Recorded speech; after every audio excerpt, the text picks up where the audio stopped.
And now, a special presentation of Riverton Wolverines soccer here on WYO Today.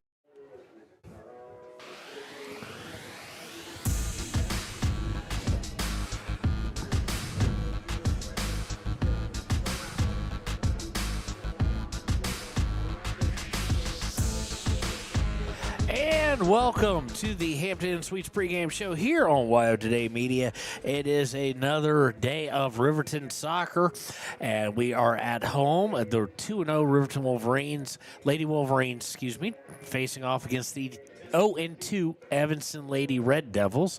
I am Kevin Shields, your voice of Riverton High School soccer, and I am joined by newcomer, an old face comeback, Jason Peterson. Jason, how you doing? I'm doing all right. How's it going, Kevin? It's going pretty well. And again, Riverton comes in at 2-0. We're going to take a look real quick at the Evanston Red Devils. They lost 4-2 last week to Green River. Of course, Riverton won against played both these exact same teams, actually. And against Rock Springs, they lost 2-1. Did the Lady Red Devils. When you talk about Lady Red Devil soccer, you don't get any further than Kristen Ayea Gomez. She comes in with 2 goals on the season, on 2 shots on goal, and then kind of spread out the assists coming from on their goals. They're missing a couple of goals, actually, for people. They didn't give them credit for it. But assists this year by Dana Kohler, Taveri Mills, and Sierra Barnes. Early on in the season, goalkeeper will most likely be Anna Anderson, but you never know. Her and Christina Sanchez have both split time as far as the keeper responsibilities for Evanston. For your Riverton Lady Wolverines, of course, coming in at 2-0, defeating Rock Springs last Friday night 6-4, and defeated Green River 5-1. So we'll take a look here in just a few minutes at the starting lineup, so I'm getting thrown off here. Goals coming from, of course, Carson Vosika. She has 10 points on the season, 5 total goals on 10 shots taken. 9 of those shots taken were on goal. In addition to her, of course, Timbri Mathil has 2. Celia Meharado scoring 2. Celia's came against Green River. Timbri's came against Rock Springs. Also scoring on the year, Hallie Saltzgaver and Taryn Weber, each with 1. With leading the team in assists is Kimber Mathil with 3. Celia Meharado with 2. Maya Noseep with 1. 1 penalty kick has been taken, and it was made by Hallie Saltzgaver. It was the last goal, was the game-winning goal. And of course, Braden Mossbrucker has played all minutes in goal. She has allowed 5. She saved 24. She has faced 35 shots on goal. Save for goal percentage 14%, save percentage 69%. You're going to want to see that get a little bit better. She's allowing 2.5 goals against, but so far a good start for Coach Wahid, Jason, as the big replacement was Ayana Meharado in goal and Cammie Paskett, the leading goal scorer for the of the past 3 years, been both of them 4-year starters, goalkeeper and your leading scorer. Haven't replaced those, but so far so good. Yeah, I mean, this is my first year of soccer, Kev, and, I know Coach Aziz Wahid's been here for, a while coaching these girls, so, but I think you're going to look at a pretty good game today, and I think they're going to come out and play hard and try to come out with that W today. All right, well, real quick, our Ranger key to the game, just keep doing what they're doing.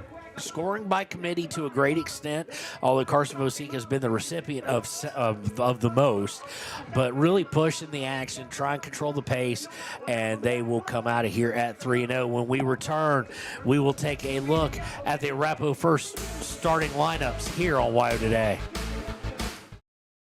Stay at the newly renovated Hampton Inn & Suites Riverton, proud sponsor of all sports teams, home and away. Experience the perfect blend of comfort and convenience with Hampton's top-notch amenities, including a free hot breakfast, complimentary dinner and drinks Monday through Thursday evenings, a sweet shop for snacks and essentials, a pet-friendly environment and an indoor hot tub pool, and a fitness center to keep up with your workout routine. We've got everything you need for an exceptional stay. Reserve your stay now on our website, Hampton Inn & Suites Riverton, where comfort meets convenience.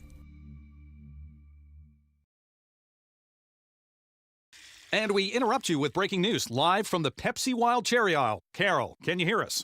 Steve, I've never seen anything like this. The bold, refreshing, and bursting with cherry deliciousness of Pepsi Wild Cherry is, well, let's just say everyone is getting wild. Getting wild? That's right, Steve. There's dancing, binge-watching, and is that a slip and slide? They're really putting the wild in Pepsi Wild Cherry. And this on-the-scene reporter can't wait to pop, lock, and drop it. Pepsi Wild Cherry. Go ahead. Get wild. Take the next step in higher education at Central Wyoming College. Offering 2- and 4-year degree programs in a variety of fields, Central Wyoming College in Riverton is transforming lives and strengthening communities through learning, leadership, and connection. Living well isn't just about things. It's about the things that matter. Your family, your friends, and your health. For decades, Sage West Healthcare has been committed to improving the health and care of our communities. Today, we're investing more in our communities, in our people, in advanced medical technologies, and in specialized facilities, so access to better care is close to you and the things that matter most. Sage West Healthcare. Be well, live well. That's why we're here. A proud sponsor of this broadcast is Bailey Enterprises. For over 50 years, Bailey has become the name you can trust.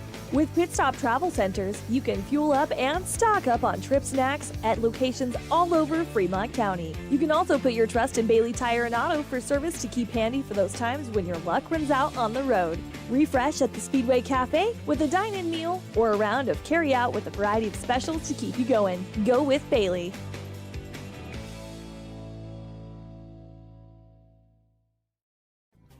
Riverton Blodorn Lumber is proud to support youth sports. Experience the Blodorn difference. Quality products, design, delivery, and expert service. Blodorn Lumber, 1202 North Federal in Riverton. Blodorn Lumber. Your car or truck is an investment. When it needs repairs, you need someone you can trust to do the job right. Take it to Gunner's Automotive. They repair all makes and models of cars and trucks, from oil changes to brakes, tires, and more. Gunner's Automotive, 856-2288. Community Health Centers of Central Wyoming has locations across Fremont County ready to serve you at DuBois Medical Clinic, Riverton Community Health, and Lander Community Health Pediatrics. We accept all forms of insurance, including Medicaid and Medicare. Are you struggling to get medical care? Ask for their sliding fee scale. From family medicine to pediatrics, Community Health Centers are here to serve you. Call 307-463-7160 or visit chccw.org to schedule your appointment. Dos Solitos is proud to support Fremont County sports teams. Enjoy bold Mexican flavors that'll have your taste buds shouting "Olé!" Follow them on Facebook, Instagram, and TikTok for updates on events and food truck locations. You need an oil change, but you don't have a lot of time. Expressway Lubes on South Federal in Riverton and Highway 789 in Lander provide a fast, professional lube, oil, and filter change. Expressway Lubes, locally owned and proud to support our local student athletes.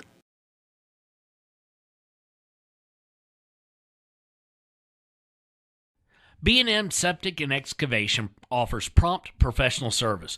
Call them today for a quote at 850-2200. They serve far and wide across Fremont County and deep. B&M Septic and Excavation is proud to support Fremont County sports. Why should your new floor come from Carpet One? Because we're passionate about the spaces our neighbors call home. We're part of your community, and we're also part of the world's largest cooperative of independently owned and operated flooring stores. So you can be sure you'll get great selection and outstanding value with every installation. Whether it's carpet, hardwood, tile, or luxury vinyl, our experts take the guesswork out of choosing the right floor. We're your local Carpet One Floor and Home, the one store for your perfect floor. And welcome back to the Hampton Inn Suites pregame show. It's time for the Repo First starting lineups here on WYO Today.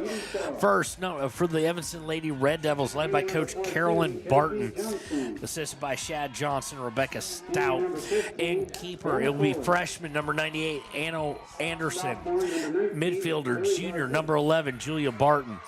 junior forward, number 12, Abby Butler.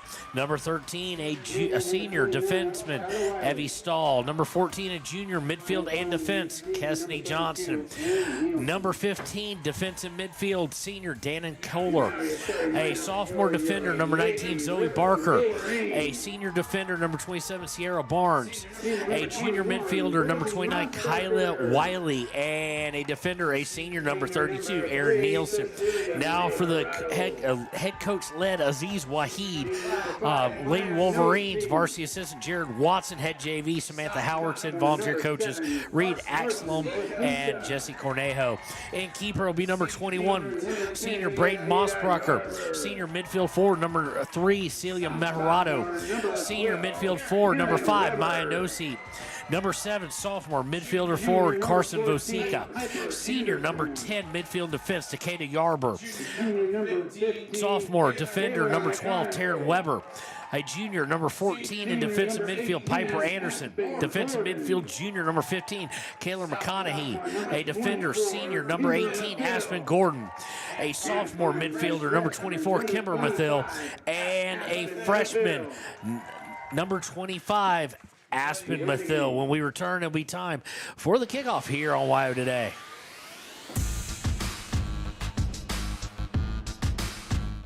Visit Lander Gambles to make your home feel like new. They will beat any competitor's price. Stop by to speak to one of the sales agents or visit LanderGambles.com. Lander Gambles will help you find the perfect product that fits your budget and lifestyle. Lander Gambles, 420 Main Street, Lander, Wyoming.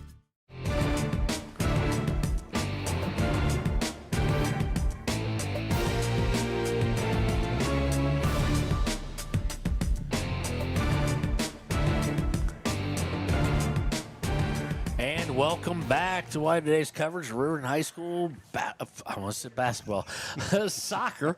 If I'd gotten football, at least it'd been right in Europe, Jason. I know, right? So Riverton in their reds will be going right to left. I keep forgetting we only live stream this, so I don't have to tell them the direction they're going. But they're in red with white numbers. Evanston in kind of their traditional white with red. Riverton definitely the favorite in this, but we shall see how that goes. We've got 40 minutes on the clock. Not sure. They took a water break last game, about the 20-minute mark, Jason. I don't know if they would. I think that's a heat thing normally, but we'll see. Because today, much different than the first two games. It'll be interesting to see how they battle the cold, as it's high of 57. It's only going to get colder as it goes down, and we are underway. Versus last week, we were in the 80s. It's going to be immediately set forward and out of bounds on the near side. Aspen Gordon will be the throw in. Riverton would like to get off to a fast start. They've been able to do so for the most part. They did give up a goal very early against Rock Springs, but were able to come back, and they're sending this one forward. Not going to be able to run all the way down and get to it is Riverton's. I just forgot who it was. Riverton's. I can't see the number from here, but it was on the opposite side. So going all the way back at Aspen Mathil trying to get it up to Kimber, her sister. Cannot do so. It's taken away by Evanston Red Devils at midfield, but immediately taken back by Noseep. Noseep to Kimber Mathil, who tries to center it, but no one there for Riverton. Now coming down the far side, going to step in front of it is Piper Anderson and send it downfield. Kayla McConaughey playing on that far side. It goes out of bounds. Throw in for the Lady Red Devils. Everybody trying to feel each other out. Much different wind today as well as they send one forward. Trying to give a run on was Meharado, but it goes way out in front of her. It'll roll all the way to the goalkeeper, Anderson, who cleared out with a nice punt. Aspen Mathil steps in front of it, but has it taken away immediately. Her sister comes to kind of the rescue. Winds up with Vosica. Now back to Kimber Mathil and back to Vosica. Of course, Vosica with 5 goals, 4 of those in the first game, as she completed the hat trick, and this ball will go out of bounds. Last touched by the Lady Red Devils. And that says number 3. We did not have her as a starter, so that's Bianca Saavedra, Evanston trying to work the middle now. They get a little bit of room to work.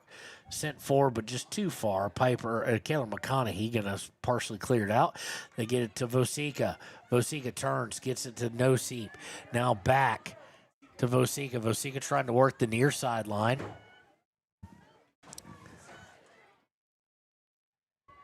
Nice little pull back, and it's going to force Evanston to kick it out of bounds. That last touch by the senior Kohler.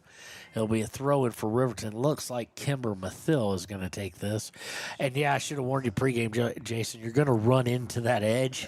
At some point in time, you're going to get that as part of the shot. That's just part of the game. Much bigger field of play than football, as far as it's 120 yards in length. Mathill set here to take the throw-in. Goes into Meharado, taken away by Evanston. Evanston, a little bit of room to work if they can stay controlled here, and they cannot, and allows Aspen Mathill with the steal.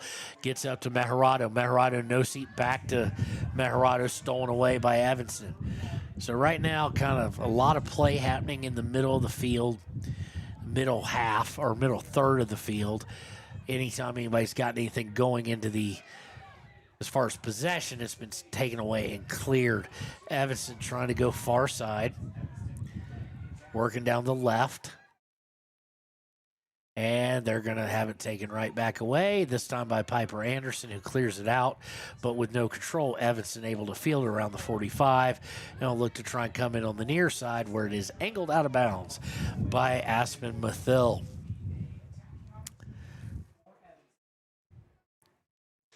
Approaching 36-minute mark, about 10% into this game.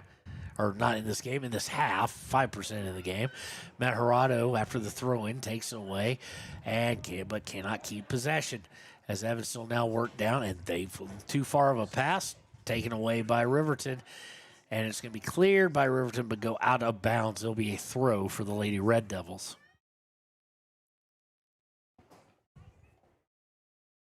Lady Red Devils with the throw-in. Fighting for it was Riverton. It'll be last touched by Kaylor McConaughey, and it'll go out of bounds. Throw-in by Evanston. Gets it back to the person taking the throw. Now they're towards the box. Can she save it from going over the end line? She cannot. And it will be a goal kick here. First time that young Mossbrucker will touch the ball. A lot of trying to feel each other out, especially in these longer passes. A lot of trying to feel out the wind right now. Goal kick is taken to Matarado. She tries to head it over to Kimber Mathill. Unfortunately, it's going to be taken away, but Riverton able to get a hold of it right back. Going towards their goal is Piper Anderson. Tried to go to the far side, taken away, but now Maharado with it. Back to Maharado from her, and now we've got a break. Riverton trying to push forward into the box. Looks like they are going to get to it first, though, as Taryn Weber was pushing down. It will be a goal kick, though, as Taryn Weber tries to fight for it. Goes over the end line. Goal kick will be taken by, I'm guessing, Anderson. No, not every team lets their keeper take them, though. So, but Anderson's the only one anywhere near, so it does look like she is going to take it. Gomez coming in for Evanston. Coming in for Abby Butler. Here's the goal kick. Goes right to Carson Vosika, who just can't control it. Goes off of her knee, careening kind of towards Maharado, but taken away. Weber able to take it. Gets one touch and then sent back. Ball goes rolling to Aspen Gordon. They get it up to Kimber Mathill. Mathill to Maharado. Trying to find Kimber Mathill, I think, or Weber. If too much on it for Maharado, not enough to get to Weber. But cleaned up again by Riverton, and they do get it up to Taryn Weber this time, working down far side. Weber trying to get through. Tries a centering pass, goes no one, and now sent towards goal. No one there to help clean it up. That was sent forward by Piper Anderson.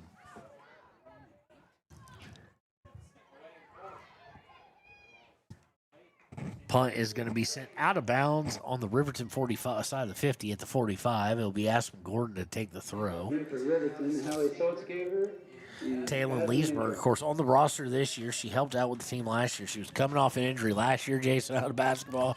Now she's in a boot, so I don't know what the future may hold for her. Of course, we knew about the stress fracture. Oddly enough, as if, deja vu, against Evanston. I mean, the first game she missed was against Evanston at regionals as the Lady Red Devils eliminated the Lady Wolverines basketball champion, or Lady Wolverines basketball team from contention, and ended their hopes of trying to get to Casper. Evanston now with a little bit of sustained possession, but taken away momentarily by Meharado. She can't keep control of it. Evanston will look to try and turn and come forward. Not a whole lot of help there for them, and they have to go backwards now, back in towards it, but taken by Aspen Gordon. Gordon to McConaughey. McConaughey to Anderson. Anderson trying to lay it out there, and she realized the mistake she made. She went sprinting for it. She's trying to lay it out on pass, no one there. And that's kind of been the thing for the Lady Wolverines so far in this game, is the passes, Jason, just not quite there. Mm-hmm. Throw in here by Riverton, trying to work forward. Now, we do know Riverton can score in bunches when they start to kind of get the passing down. Expect that will happen at some point as we approach the 31-minute mark. Meharado with it, looking to send the ball out for Vosika. It's out there. The keeper is way off her line, and they've got her way off the line. Can they pop it over? I don't think it's going to have enough to get there, but that was exactly what Meharado did. Popped it over over the keeper, Anderson, as she came about 30 yards out of her box, or out of the mouth of the goal. Just not quite enough to get it, but right thought there for Celia Meharado.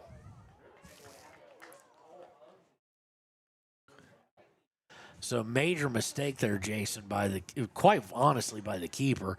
You got to let the defenseman take that. She was right there with it, could have angled it out of bounds. To give up that much yardage between you and your goal when your job is to, as the name implies, keep it. Out of bounds, Riverton seems to be a little bit enthused by what just happened and trying to push forward. Long throw in, looking for Hallie Saltzgaver, who's come in, but this one's going to be angled out of bounds. Did it go over the inline or out of bounds? Out of bounds, so it'll be a throw, and looks like the freshman Hallie Saltzgaver will take the throw here. Of course, she has a goal in the season. She took the penalty kick and was successful at Green River. Throw in, looking to get it into Meharado. Oh, nice cross to Vosika. Just couldn't get it there. Now laid out. Vosika turns, fires. Shot on goal. Not a lot of juice on it, and easily handled by Anderson, the keeper for the Lady Red Devils. Punts it out. This is where Riverton likes to give sustained pressure if they can, but Evanston, as if knowing it, sending a ball out, had the right idea as they were looking to get it to Saavedra, but could not connect with her. She had a lot of open room to run there. Throwing will be by Gordon. Gordon trying to get it to Saltzgaver, and we're just going to move 35 yards up and do the exact same thing again and throw it in as they kick it right out of bounds. Gordon trots up, looking for Vosika, can't get it to her. Now Meharado, it falls to her. Meharado trying to come out of its triple team. She can't maintain possession, but a sloppy pass winds up with Kimber Mathill, who'll get it back to the Katie Yarber. Yarber to Gordon. Gordon coming near side. One Saltzgaver to go out on a run, and she did not, and it winds up in the feet of Evanston. They'll send it forward, and again, send it too far and out of bounds for a throw-in by the Lady Wolverines. This one will be taken by McConaughey. Throw-in. Saltzgaver trying to fight for it, comes away with it, but only for one touch, and then it's sent right back out of bounds by the Red Devils. Number 24, that is Tavery Mills,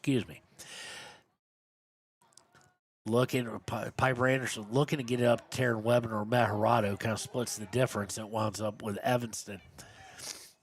Evanston around the 45. Anderson able to one touch it away, but it goes right to another fellow Red Devil.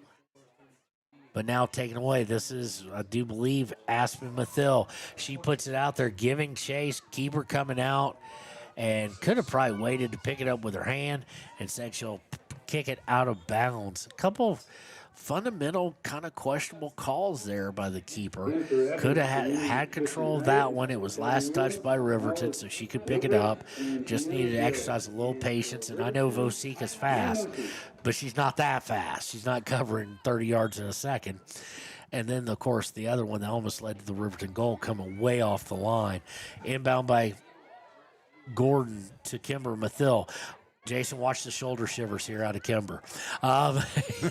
She likes to throw them, and she'll go as far as they'll let her push it. Good little bit of passing here, and they're trying to get to Kimber Mathil. She's running on it, and so is Saltzgaver. Saltzgaver will peel off, let Mathil get to it. Mathil looking to cross it over. Blocked by Evanston. Now to Saltzgaver. Saltzgaver laying out for Mathil. Mathil, the cross into the middle, and we've got a offsides against Riverton. So it'll be a free kick deep in their own territory for Evanston. That nullifies the pressure that Riverton was putting on. 26:45 to play here in the first half. Goal kick intercepted by Weber. Now trying to get through his no-seep. This one has enough speed, and it's kicked and cleared by Anderson, but goes right to Anderson, who gets it to Matarado. Matarado now trying to get through, cannot get through the triple team, but it goes right back to Piper Anderson. Matarado sending it out there, trying to get Saltzgaver no-seep. Instead, it winds up kind of in between in no man's land, but Matarado comes away with it again. To Anderson, back to Matarado. Matarado looking to go out on the right for Vosika, can't get her. Takes it right back, gets it to Vosika. Vosika fires! And deflected up and over by Anderson. Nice save. Not sure if it would have gone through, but of the one game we've covered, of the 4 of her 5 goals that we've covered, Jason, that probably had the most juice on it. That was well struck. Yeah, that looked like it was pretty close there. That was well struck, had some pace on it. It'll go to a corner kick, or Hallie Saltzgaver. You know, the Saltzgaver family, I think they kind of like soccer. I think it's only just kind of a passing out. Of course, related to Hunter Saltzgaver, the all-star player for the Riverton Wolverines. Looked like Hallie Saltzgaver was going to take it. Now she's not. She's coming back into the field of play. And it looks like that is Celia Matarado, I think. Yes, it is. So Matarado will take this corner. In the box are Saltzgaver, no-seep. Kimber Mathil now sneaking up, or Aspen Gordon, and right outside the box to Katie Yarber. Now she's running in, and this one's going to curve out. They tried the bicycle kick of all things, and it's going to go out of bounds. Last touched by the Lady Wolverines. So substitution now is Taryn Weber will come back in a second. I think they're waiting for the next dead.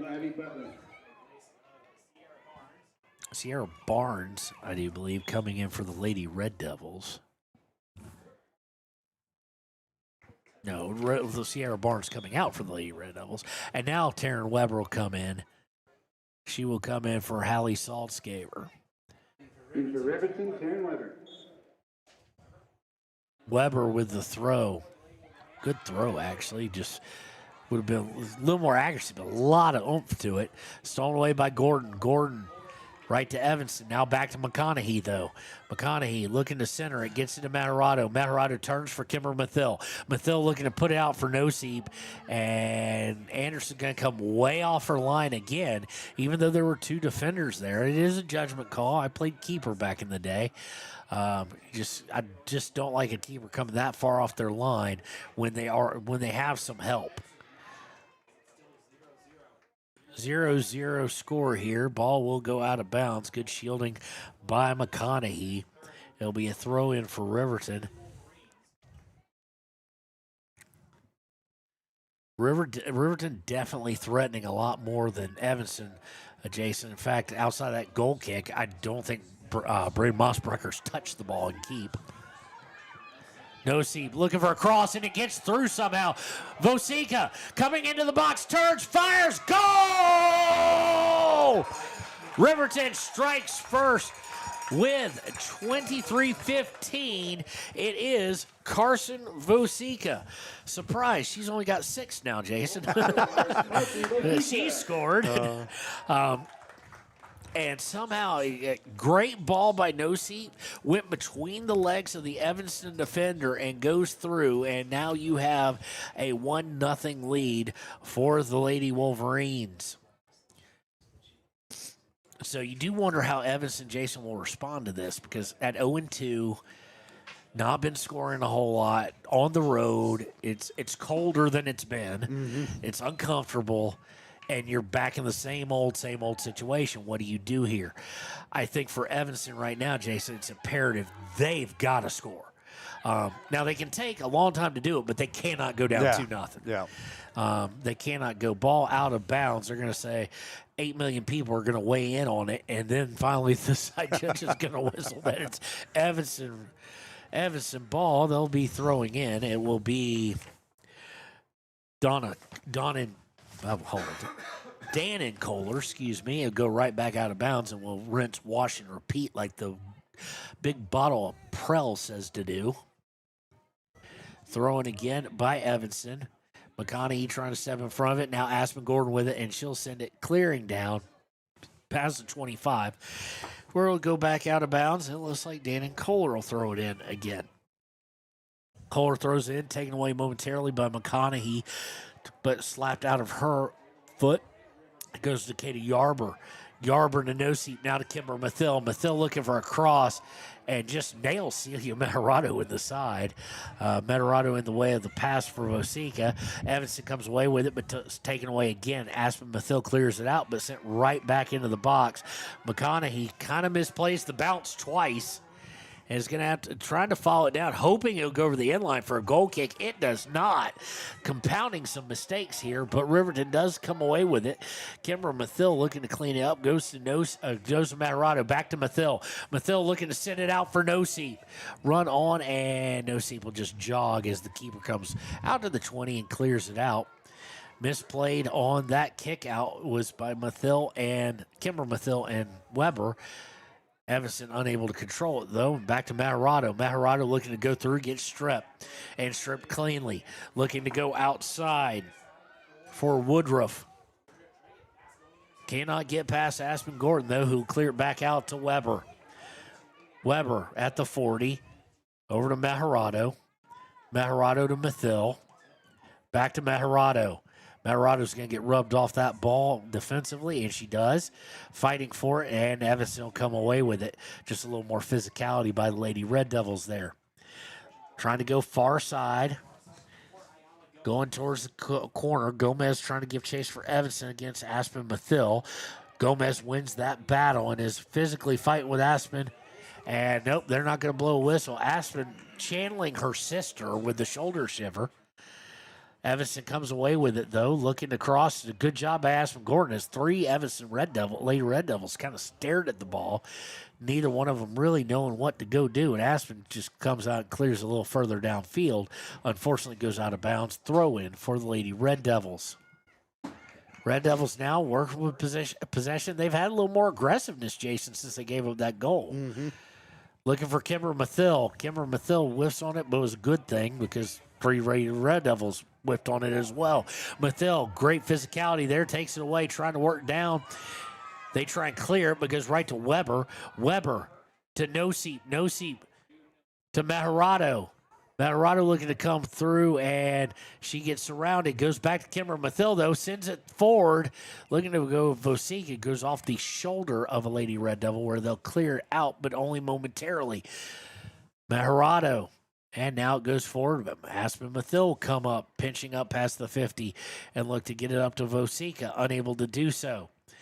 Taken away by the Lady Red Devils, but Mathil says, nope, it's mine.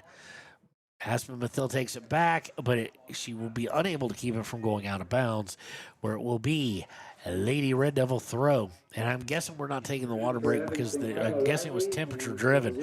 It's weird for me, Jason, because I'm used to that when it's 100 degrees like in Georgia or when I lived in Texas.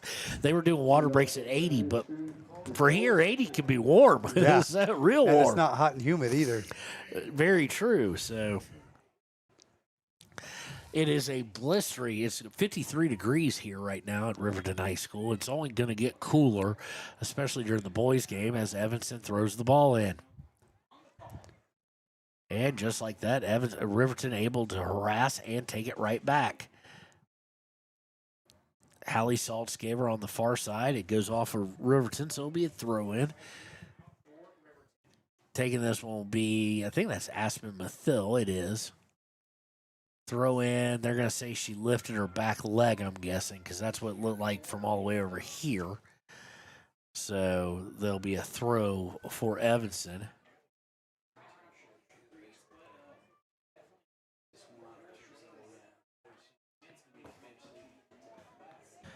And we go a little bit back and forth here at midfield, and Kimber Mathil finally able to settle it down. Maharado trying to get through to Vosika. A lot of legs going up in the air trying to kick it. No one really doing so. Kimber Mathil come forward and push it forward. They send it right back, but she's just Johnny on the spot, able to send it right back towards them. Evanston, mistake potentially if Gordon can get there. Cannot, but going to be intercepted by Piper Anderson. First touch is a little bit too hard, taken away. But now Noseep coming up on it. Noseep looking to send it forward for Weber. Weber trying to give chase. Taken by Evanston, but they leave it behind for Weber. But double team Taryn and are able to take it away, sending it out of bounds at approximately the 43-yard line of Evanston. As we go under 17:15 left here in the first. Riverton up 1-0 on the Carson Vosika goal. Throw in was Kimber Mathil. She tried to get to Weber, could not do so. And Noseep trying to keep it from going out of bounds, cannot do so as well. So it'll be a throw-in for the Lady Red Devils.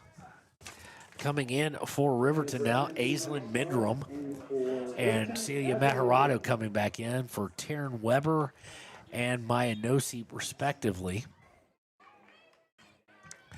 Throw-in is going to take a couple bounces, several bounces. Riverton just letting it go past them to some extent.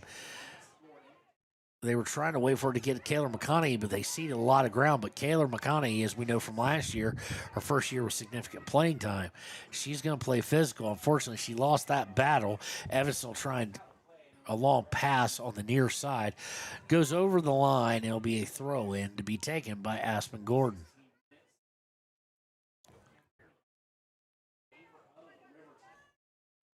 Throw in. Winds up at the feet of Kimber Mathil. Unfortunately, a leading pass looking for Saltzgaver goes to Evanston, but Evanston sends it out of bounds trying to work down the far side. Throw in for the Lady Wolverines. Throw in goes to Maharado. Maharado with a nice little shoulder push there. Unfortunately, the ball did go out of bounds. It was last touched by Maharado, but the throw-in, as if on cue, is sent right to her. She goes down to the grounds. They're looking to center it. Midram with it, trying to keep it from going out of bounds. Cannot. It'll be a throw-in for Evanston here.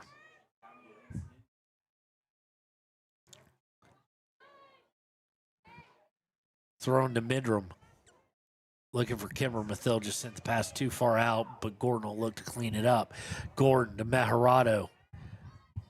Maharado looking for an outlet pass for Midram. She's giving chase. Evanston's going to beat her to it. But Midram, with a nice little bit of frontage defensively, is able to send it in the box, and Evanston thinks wisely to send it over and out of bounds. It'll be a throw-in for Riverton in the attacking third with under 15 minutes to play in the first half. Throw in to Mathil. She gets it right back. She turns, fires, and way wide to the left. Like the idea, she just over-rotated her hips coming. You can kind of almost see it, Jason, where she turned and she struck it when she was already past dead even with the goalpost. It's going to be a hard one from about 20 yards out anyway, but just did not give herself the best opportunity, but it's got the keeper Anderson thinking.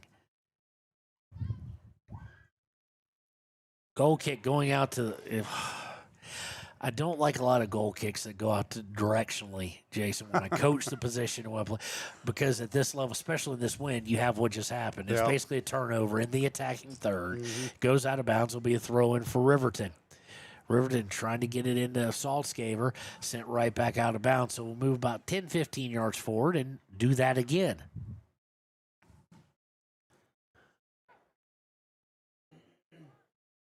Throw in to Mejorado.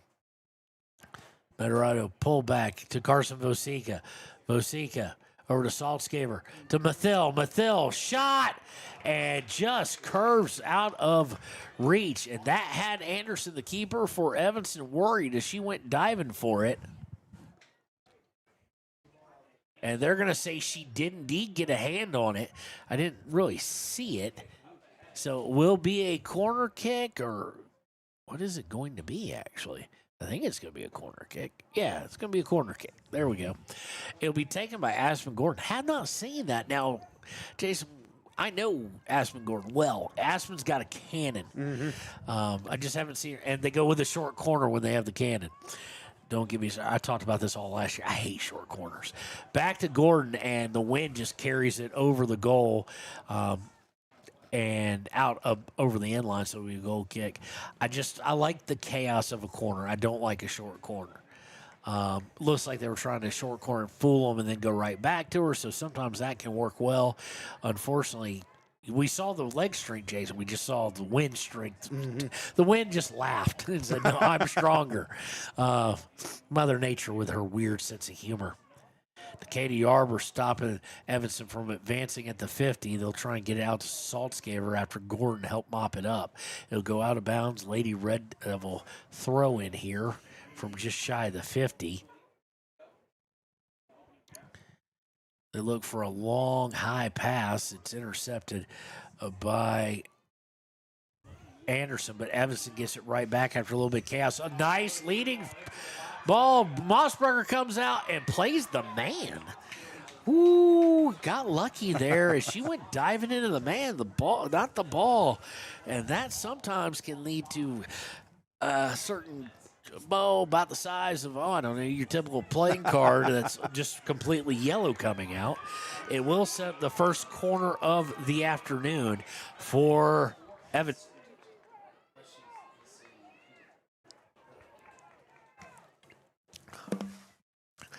Jason, because I'm old and blind as a bat, can you see the number that's over there? I can't tell if it's 24 or 22 for Evanston. The one kicking? Yeah. Or I could be completely wrong. Nonetheless, Evanston's going to take it. I think it's Tavery Mills, but I'm not. I think it's 22. If it's 22, that's Kirsten Hyatt. Kick is up. Chaos as it falls to the ground. Riverton able to get out of immediate damage, and now they're going to look to try and push. Vosica giving a run. It'll at least clear things out of the way for now. Vosica able to one touch. She does keep it in bounds. She has absolutely no help because it was off the corner. She's going to try and take this herself. Sends it for a cross or a goal-scoring opportunity. It goes out of bounds. What a wonderful one-on-3 effort by Carson Vosica. Also allowed the defense to kind of get resettled and everybody get in their positions as we see Taryn Weber come in for Midram. So throw in to be taken here by Riverton. Best opportunity of the day just happened for Evanston. 10-10 to play here in the first half. Throw in the box to Mejorado. Goes off of her and out of bounds off Evanston. Didn't see them get a body in it. And it'll be a throw in from deep towards the corner. Throw into Vosica. Vosica trying to pull it back. Not a lot of room to operate. It'll go out of bounds. This time off of Carson. It'll be a throw in for the Lady Red Devils. It goes right to Kimber Mathil, though.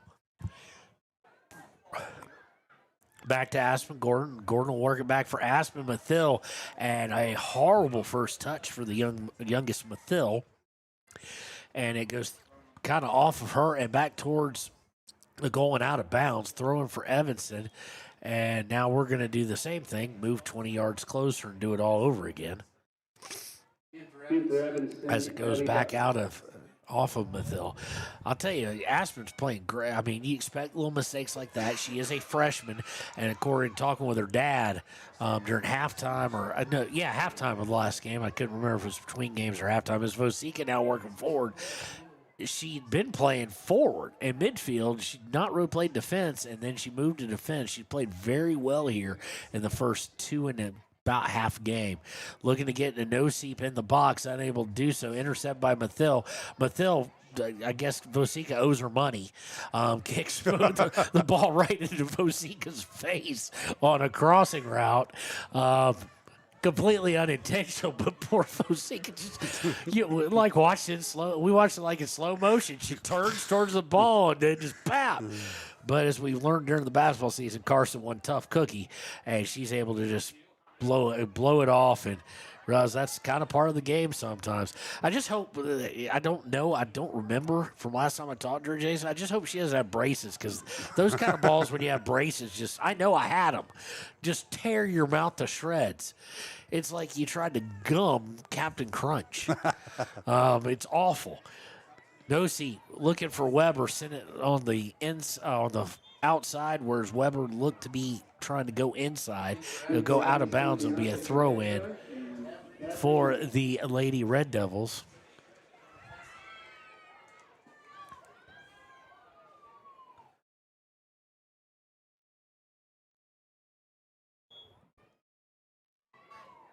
You're a Riverton grad, aren't you? Graduated in 01, Kevin. In 01. 01. That makes me feel old. Actually, it's not that bad. That means we're separated by about 8 years. I graduated in 93, so it's not awful.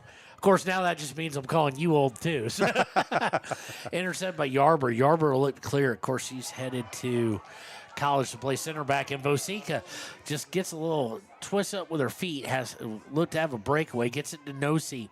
Riverton still with something possibly working, and turns and fires in, trying to get towards the box, intercepted by Evanston, who will clear it out. But that's Maharato coming back to take it back to Gordon. Gordon all the way to back on the near side for McConaughey, now back to Gordon. Gordon looking for McConaughey again.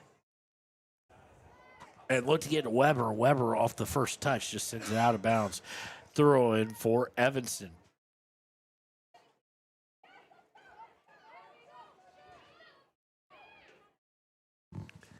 Evanston now trying to work down. They've got a little something working. Unfortunately, they don't have any help with it. But Gordon does send it out of bounds, so it'll be a throw. So now they can get that help forward. Of course, they trail 1-0. And the throw-in's going to be sent right back out of bounds. And for the first time in a while, I can say further back downfield. Throw-in will be by Kohler. Kohler looking to get it in towards the corner. Does so to Julia Barton. Of course, we know Barton. Jason, that name should ring a bell because that's Evanston. The handball by Evanston. And okay, finally, we do get the call there. Inadvertent as it was, smacked right off of her hand. But there's a couple of names, Jason, we should remember from our hoop days. Julia Barton, of course. Zoe Barker. Zoe Barker, I do believe, daughter of the head coach, actually. I think. We can verify it because, like us, Evanston also does broadcast soccer, and he's right down there. So we can ask him at half. But I think Zoe Barker is a coach's kid. I think Julia Barton, who we know from basketball, is Carolyn Barton, the head coach of Evanston soccer program's kid. So looking to push forward. Of course, while they're playing around in midfield, of course, the big breaking news this week, not breaking anymore, but that happened, is Mike Bosner steps down, resignation effective immediately. So that means Max Mills, the activities director, will be on the search for a girls basketball coach, of course, looking for a girls volleyball coach as well, although we think that search may have wink kind of ended a bit, but we'll find out. Nobody's been named yet. But, you know, Max Mills, 12, 13 years, coached Shoshone Lady Blue. He can't coach here as the AD, but it does mean he knows what he's doing, Jason, when it comes to finding girls basketball. So expect Mills to get us a good one, and we'll see next season. So little bit of upheaval this week with things going on. Mike Bosner moving for, and now it's public on Facebook, so I can say it, but he stopped by our office on Tuesday morning after it happened, stopped by to say hi and bye to me. His wife has got some health issues. I don't want to say major concerns yet, as he at least was downplaying that they're not critical or anything. It's not critical yet, but they don't want it to become that way. So they're moving to Southwest Missouri. I do believe they're gone. I mean, I think they went on Tuesday. I think there was a decision made. It was a little bit of a weird timing thing, just simply because usually if a coach is going to resign, Jason, you'd expected it kind of the next 2 days, like the Monday or Tuesday following that loss to Evanston. Yeah. So it went a couple weeks. Of course, the vast majority of playing time graduated off that team. A good chunk of them playing here today, and the Mathill sisters, Timbry not dressed today. I'm looking right down at her on the sideline. So a little bit of an injury there for Timbry Mathill, I'm guessing. And that is a huge loss for the soccer program, depending on what it is. We'll try and figure that out later. Cross by Saltzgaver. Gets to Vosika, and she tries to one-touch, and it goes far right. But, of course, Aspen Gordon, most of the basketball team seemingly is out here, with the exception of Lexi Taylor, and Tatum Tyra wouldn't be either, but, of course, they are volleyball first, so more volleyball-oriented players. So it's going to be interesting to see, as Carson Vosika, the only person with a ton of minutes, followed by Taryn Weber coming back for that basketball team. Both very good athletes overall and well-conditioned, as you can see, because they're playing out here today.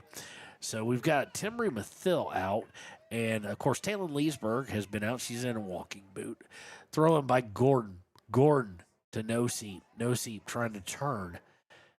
Really can't. Has to go back to Gordon wisely. Gordon surrounded all of a sudden. Goes across to Vosika. Nicely put, trying to get it to Matarado. Matarado off the head. Taken by Evanston, but Vosika comes back for it. Gets out to Mathill. Mathill wanted to wind up, and now he over-rotated. Just kind of looked up like a golf swing and caused that.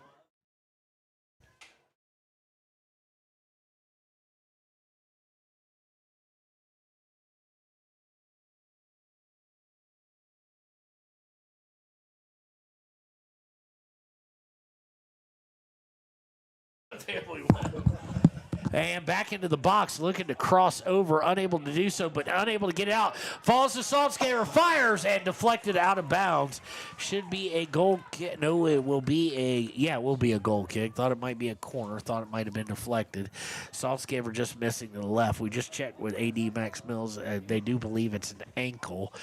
I haven't seen her walk. She's just standing there. She's not in any kind of protective gear, though, like Leesburg is. So hopefully it's just precautionary.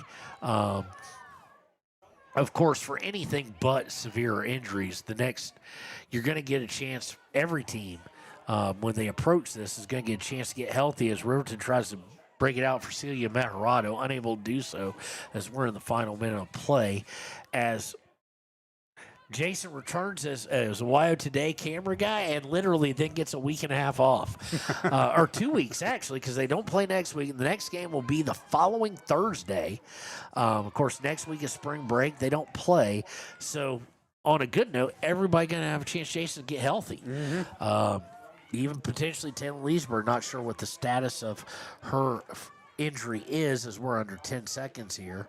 And barring something happening miraculously fast, and it's not going to happen fast enough, that is going to take us to halftime. So after one, it is 1-0 in favor of the Lady Wolverines. They do so on a shot by the person who leads the team in goals, Carson Vosika.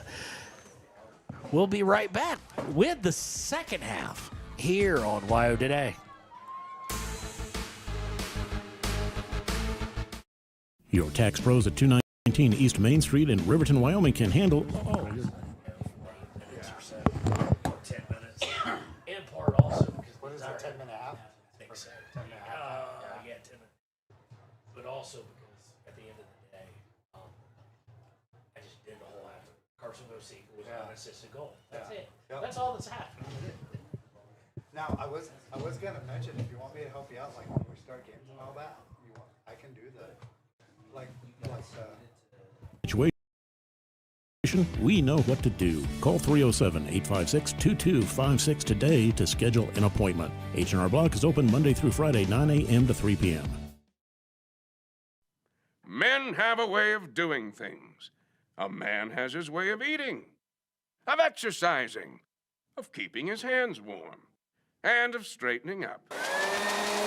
So, when a man faces a serious life problem like divorce, depression, or suicidal thoughts, shouldn't a man have a way to deal with that too?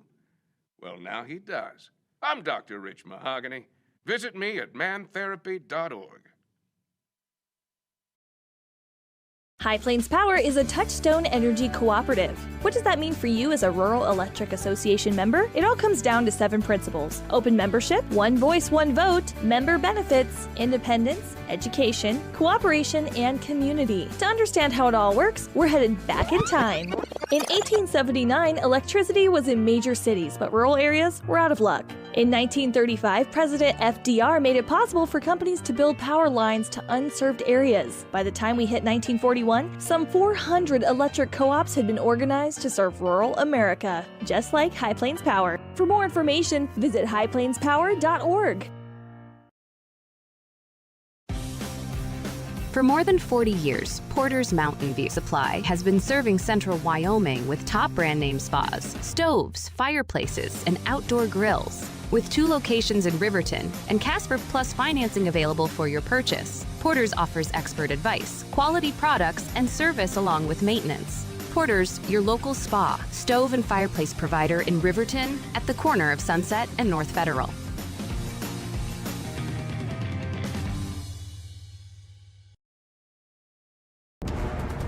Exploding at 200 miles per hour. Airbags pack a punch. Until age 13, stay buckled up in the back seat. Buckle up, Wyoming. It's the law. Arapahoe First is proud to support all Fremont County athletes. Just like the hard work you put into every game, we're here for tribal and non-tribal members alike. Wishing every athlete a season of strength and success. Call 307-463-4185 to discover what Arapahoe First can do for you. Grand Altitude Federal Credit Union is more than a place to bank. It's a partner in every financial journey. From checking and savings to auto loans and mortgages, they give members the tools to move forward. Known for local service and decisions made right here in Wyoming, their team offers trusted guidance every step of the way. Proud supporters of all Wyoming sports teams, they're as committed to the community as they are to their members. Grand Altitude Federal Credit Union. Your money, your goals, your altitude. If you're planning home improvement projects, look no further than Valley Lumber. They provide nothing but the best, from lumber, power tools, hardware, paint, plumbing supplies. If you need it, they have it. Valley Lumber at 290 North 2nd Street in Lander. Warm Valley Health in Fort Washakie is a full-service medical provider. With integrated care teams, you're always able to reach someone in your medical team.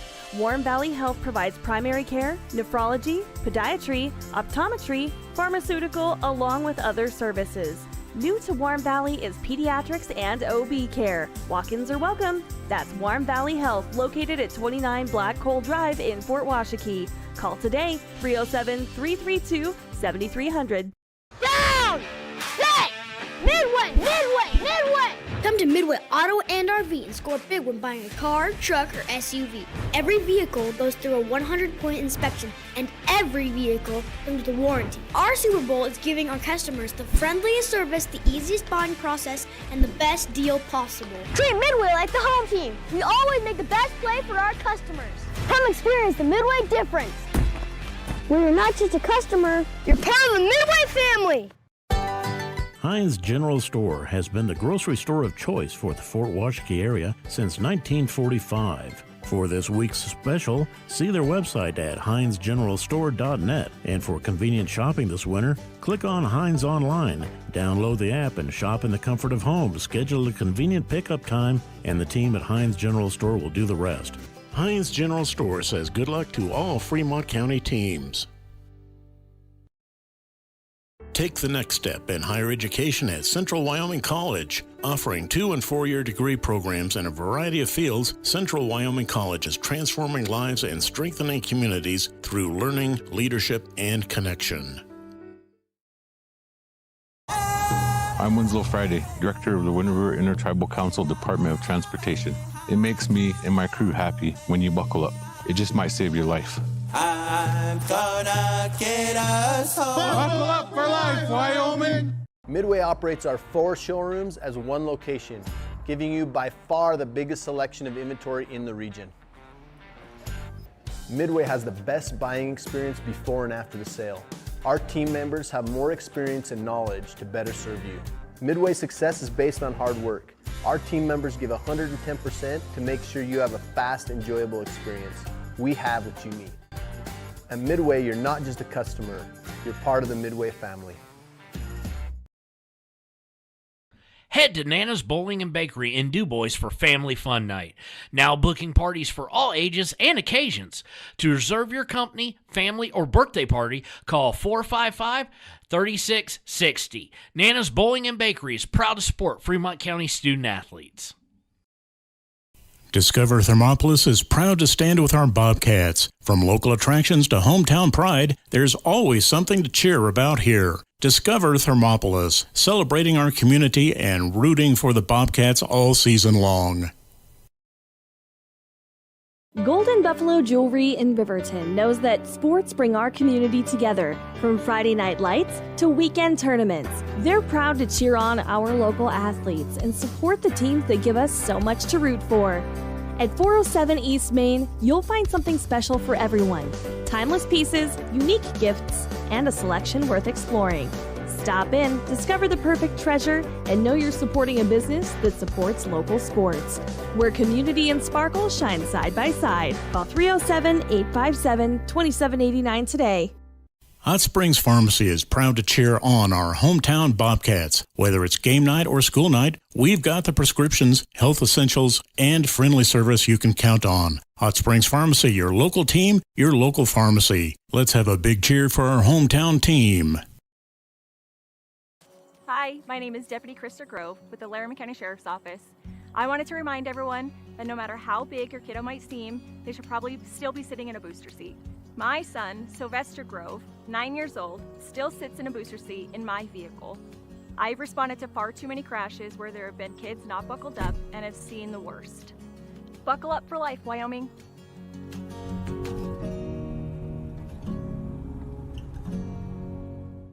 Life moves fast, and Range Internet is your high-speed partner. From working the ranch, running your business, or just out having fun. $80 1-gig internet from Range keeps you going at life speed. Fast and reliable service, all backed by local experts with the latest in online security. Only $80 a month, with no contracts and no phone lines required. Don't just follow the herd. Lead the way. Visit range.net and discover how $80 1-gig internet can help you live your West life.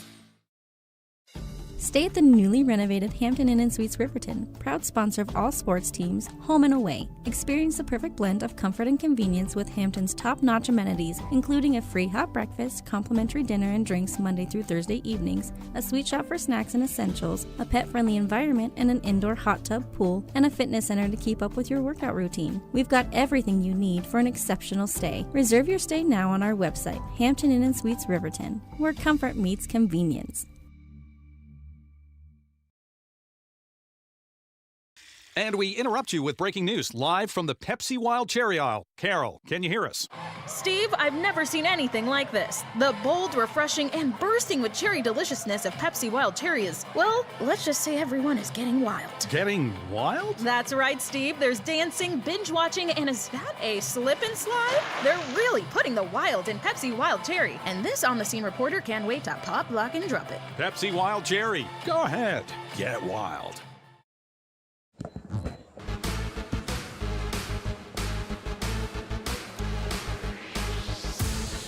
And welcome back to WYO Today. It is time to kick things off for the second half. Riverton up 1-0.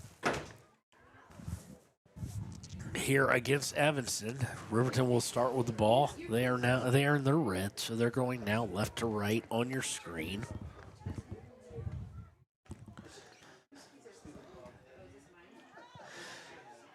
So far, it seems like, Jason, every team has been, okay, kick it back, then kick it way forward, and then work it from out of bounds. Let's see if that is indeed the case here. Yep. Well, it's going to be kicked far, but it's not going to go out of bounds, so it is going to go off an Evanston defender's head and out of bounds. So that one worked out well. Lady Wolverines throw in here.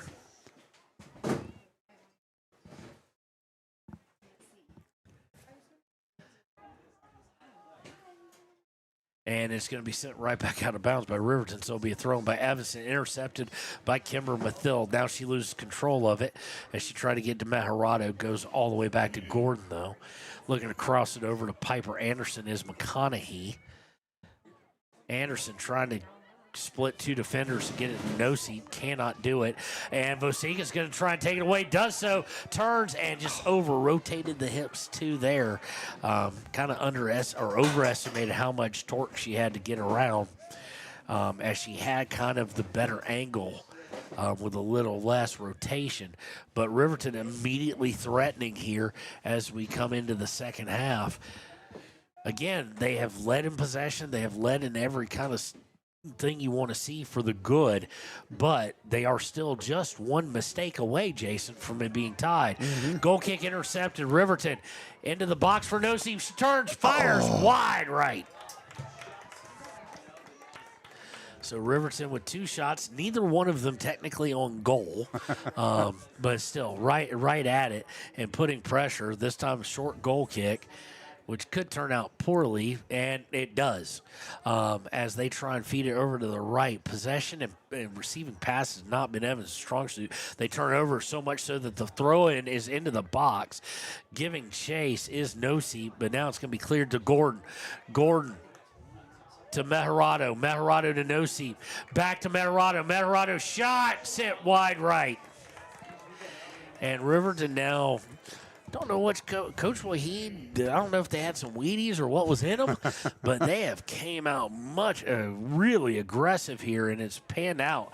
It is going to be out on what they're going to say it did touch.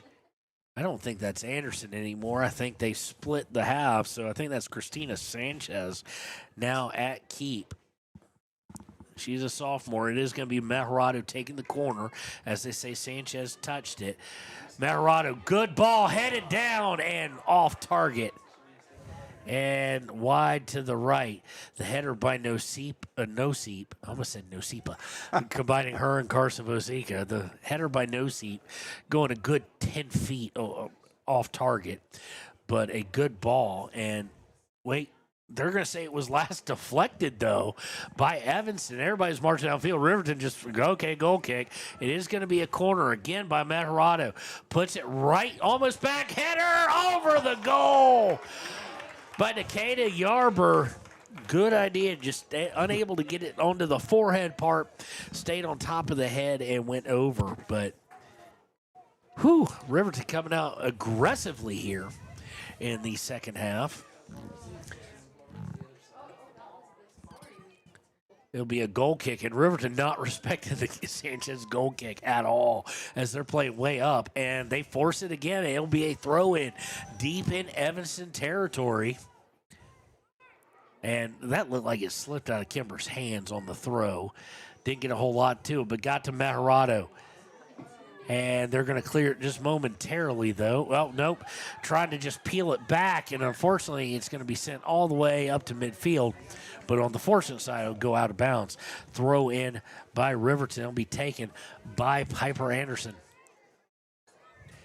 Anderson with the throw to Kimber Mathill. Mathill to Maharado. We got a flag. Handball, they're going to say, against Riverton. Saw it, didn't... Yeah, it was close, but I think it was a good call. Just a little bit late.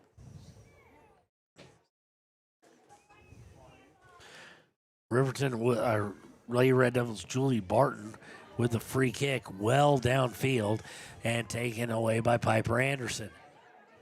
Anderson to Meharado in a lot of tight quarters there. Out to Aspen Mathil. Mathil up for Weber. Weber having to peel back to control it. Goes to Meharado. Meharado all the way back to Yarber. Yarber loses it momentarily. Does get it to McConaughey. McConaughey to Anderson. Anderson to Gordon. Gordon trying to send it up the middle, and now it's going to be chased down by Evanston. Giving chase is Taryn Weber. She's going to get to it. Now Vosika getting to it. Vosika tried to just shoot it. Wound up in the legs, but goes to Kimber Mathil. Into the box for Weber. She's well off sides. So flag was up well ahead of her. Just kind of caught no man's land. There was Weber. So it'll be a free kick in the box for Evanston.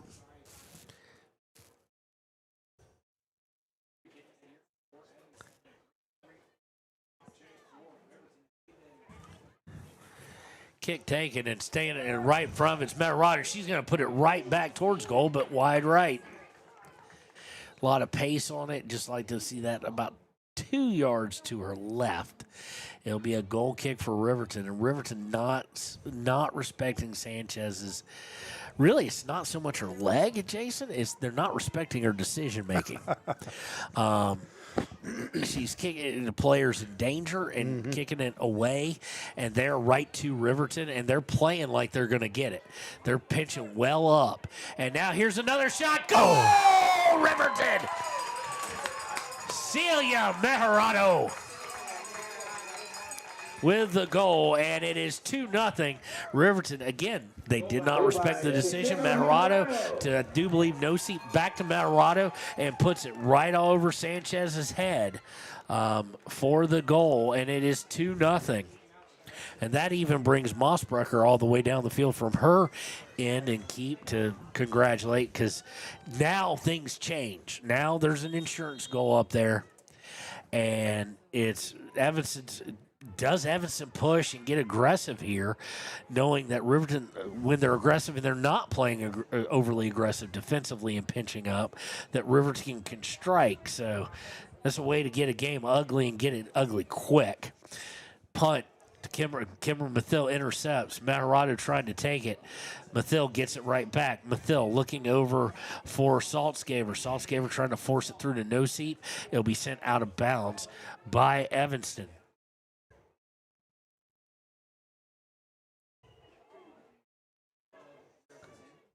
Throw in by Mathil, 2-0 now in favor of the Lady Wolverines. Gets headed right back to the Kimber Mathil. Mathil to Saltzgaver. Mathil just can't control that pass, taken away by Evanston. Saavedra trying to push forward, has to go backwards now, gets it forward to, but McConaughey steps in front of it. McConaughey playing physical and then forces Aaron Nielsen to send it out of bounds. It'll be a throw in for Riverton. Throw being taken by Anderson. Anderson with the throw, comes right back to her. Sends it forward, trying to get to No-Seep. Bounce over No-Seep, trying to split forward, and it winds up at Saltzgaver's feet and out of bounds. Deep in Evanston territory, it'll be a throw-in from right at the corner for the Red Devils.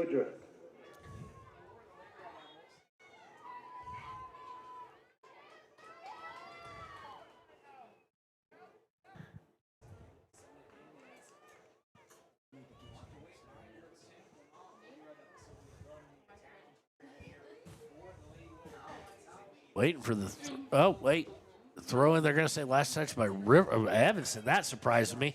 Goes to the feet. Now a header. No good by Vosika. It's easily cleaned up by Sanchez. I got a bit excited there. Sanchez punt straight up in the air and right to Riverton. Giving chase is Vosika. I don't think she's going to be able to keep from. She does keep from going out of bounds, and that's bad for Evanston because they assumed she could, just like I did. Back to Meharado. Meharado switches, shot, goal! Celia Meharado with her second of this match. It is Celia Meharado's fourth overall, second today, fourth on the season. And she knew exactly what she wanted to do there. When with 31-14 left in this match, it's now 3-0 in favor of Riverton, looking to push themselves to 3-0. Of course, when we look at the season on a whole, let's get the clock started back. Look at the season on a whole. 1-6-4, 1-5-1. Be nice to see the defense played substantially better than they did Thursday. But here comes Evanston on a push, but they are unable to keep it from going over the end line. Second biggest threat of the day outside the corner kick by Evanston.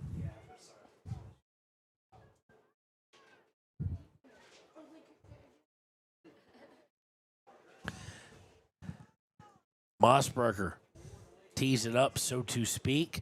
Sends it forward, goes to Meharado. Meharado Saltzgaver, back to Meharado. Meharado trying to stick it out for Vosika. Vosika's going to be able to get to it first, most likely. No, she can't. And it's going to... What in the world are you thinking, Sanchez? She tried to clear it out, kind of, sort of, but towards the mouth of her own goal. And so, I'm sorry, I didn't mean to what her so loud, but it will go out. It's saved by Evanston player who was wisely there. It'll be a corner kick taken by Meharado. Riverton looking to blow this thing completely wide open as if it weren't already. Meharado into the box, down. Evanston trying to clear it out, cannot. Goes out just for a moment to Celia Meharado. Shot by Yarber, and it's going to be deflected out of bounds. It will be a corner for Riverton.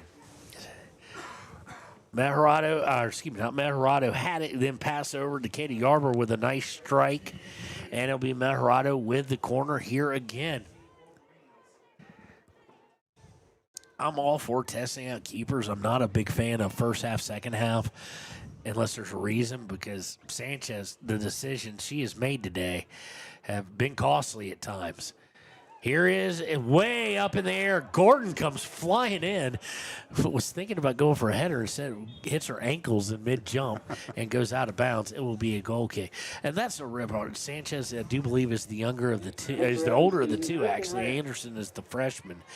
But Anderson just seemingly had a little bit better bead on some things. And especially Riverton has really put the heat on here. Getting two very quickly, both of them by Celia Meharado. Sanchez will take the short goal kick off to the right. And Riverton pitching immediately up, trying to steal a good pass by Evanston to get it towards midfield of their defense. Now back. And stolen away by Celia Meharado. Just took a little bit too long, did Evanston on that pass. Meharado not able to keep it, but she's not giving up on it. And she finally completes it, getting over to Kimber Mathil. Mathil looking to get it to Saltzgaver, and just a little too much on it. It'll go over the end line. It will be a goal kick for Evanston Lady Red Devils.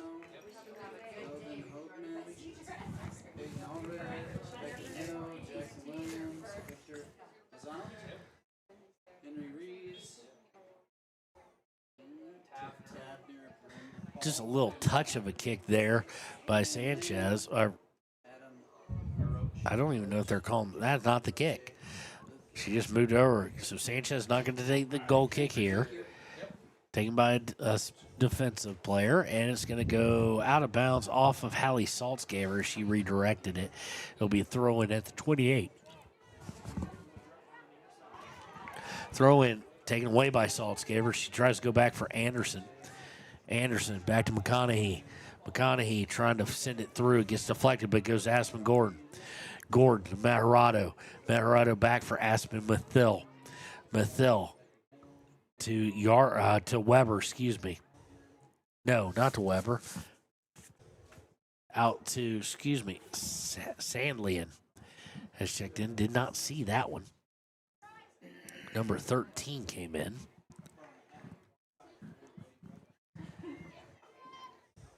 Throw in.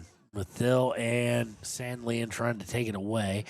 Evanston goes back now a long pass forward. Winds up at the feet of Katie Yarber. She can't control it, so Evanston does. looking to cross over, intercepted by Kimber Mathil. Nice little first touch, at least. And now they've got problems. Vosika, she doesn't have any help, but Vosika coming down on the far side. She's looking for someone to cross it to. Now everybody kind of catches up, sends it to center of the box, and it's deflected by Evanston out. All the way back to McConaughey. McConaughey to Saltzgaver, looking to cross into Matarado. Winds up at the feet of Vosika. First touch a little too much on it, and it'll be sent back out by Evanston. Only gets as far as Aspen Gordon. Gordon to Anderson, back to Gordon. Gordon looking on the far side for Sandland. Sandland coming down towards the box, looking to cross in. Nobody there. Cleared out, but again, only gets as far as Gordon. Gordon trying to come through, saves it. Yes, she does, but a little too much on it. It'll go over the end line. It will be a goal kick for the Evanston Lady Red Devils. In for Evanston, Abby Butler. In for Riverton, Maya Nosi. No seat return. She's coming in for Sandland.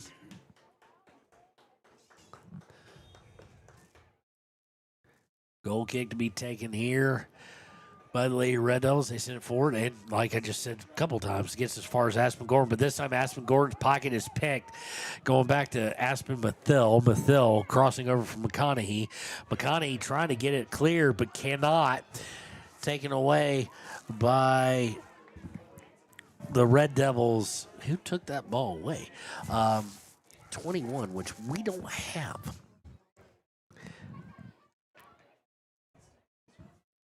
Now, Red Devils trying to cross it in the middle. It's cleared out by Riverton, and it just stops.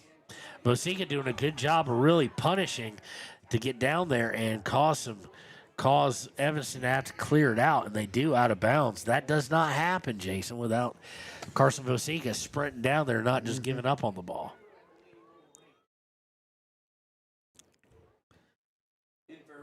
Taryn Weber returning. She will come in for Aspen Gordon. It's an interesting little sub. Let's see who, if is Weber going to stay back defensively? It looks like she will.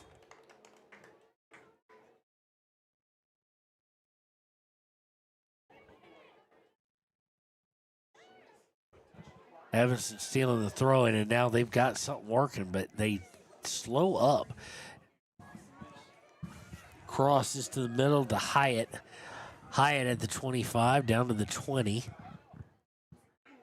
Nice little pullback there to get towards the 10, but has to go back. Intended for Barton. Barton is going to be harassed by Kimber Mathil, and Kimber Mathil is going to take it on the pass back for Abby Butler, and then cleared out well downfield and into Evanston territory. It'll be a throw in for the Lady Red Devils.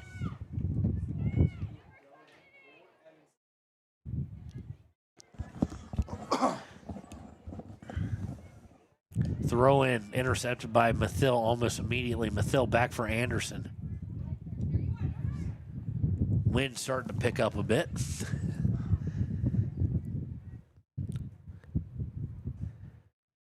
To Matarado. Matarado looking for Saltzgaver. Got her on a run. She's going to have to stop it from going to the end line. Does. Looking to cross it, and that just a little bit threw her off a bit. And Kimber Mathil tries to send it back towards the goal. Takes a favorable bounce, but goes right to Sanchez.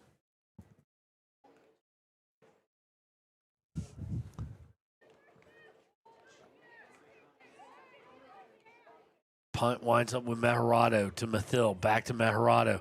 Matarado, trying to sneak one through there and loses control of it in the process. But good job by Anderson to get it right back. Gets it Matarado. Matarado looking for Mathil. A little too much, and it's going to be cleared out down the near side. McConaughey giving chase, and she will send it out of bounds. It will be a throw-in for the Lady Red Devils as we approach the midway part of the second half.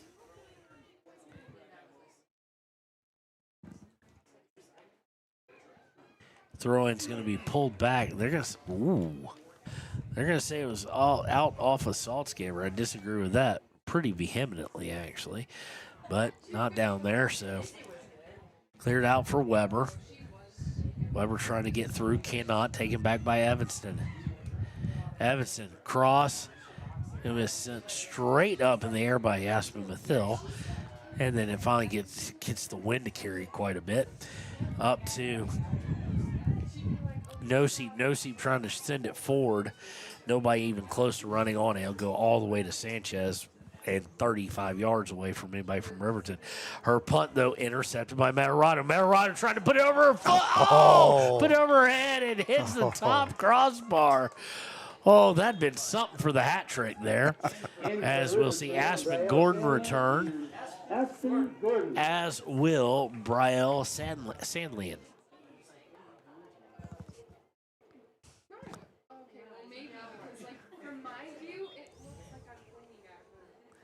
So it'll be a goal kick.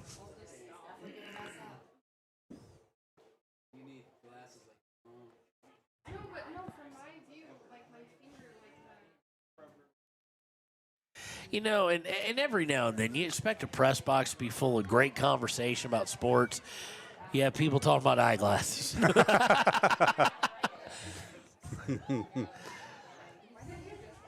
Intercepted now by Sandlian. Sandlian trying to push forward, loses control of it. Piper Anderson will give chase. That ball is actually won by Hyatt.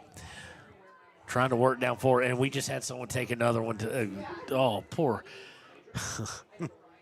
girl. Took it right in the face like Vosika did. And just the toughness of these kids, Jason. She just grabbed her nose for a second, like, oh, well, that stung. I'd be down in a heap. I'd be holding my nose, making sure it's not bleeding. Yeah. Long pass into the box, and Mossbrucker's going to touch the ball in live play for a second time.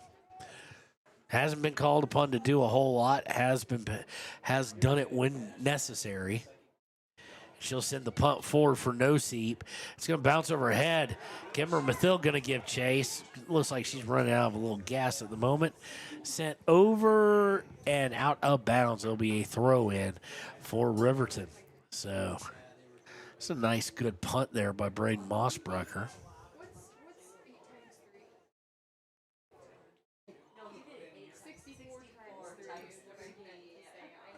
And on the throw-in, this is going to be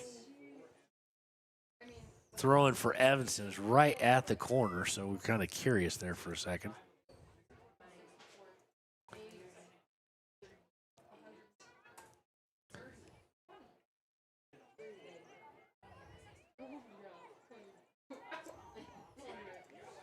So Evanston finally going to clear it out. Katie Yarber heads it right back in.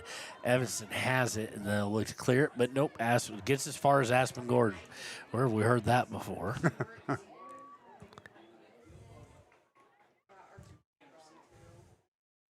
I will say this, Jason. Right now, with the clock and how fast it's moving in the first, we are going to should be right on time. Actually, maybe a little bit more, depending on how much time they give between games. So we'll take a break, get hydrated, use facilities or whatever we need to, and then we will return after this game, after the Clicker Ticket postgame show that immediately follows, with the Hampton Inn Suites pregame show and the boys. So Riverton right now has it stripped away at midfield. Evanston trying to give a good show. Aspen Gordon tries to clear it, just misses completely. Evanston looking for the cross. Katie Yarber gets in front of it. Ball is in the box, and Aspen will send it out of bounds on the far sideline at about the 5-yard line. So really one of the few times they've had a possession throw in Riverton territory, deep in Riverton territory. Looking to go towards the box. Saavedra, I think I said that right. Gets it back and now sent back into the box, headed by Yarber. Yarber looking to turn and send it downfield. Can't, as it's taken away by Evanston.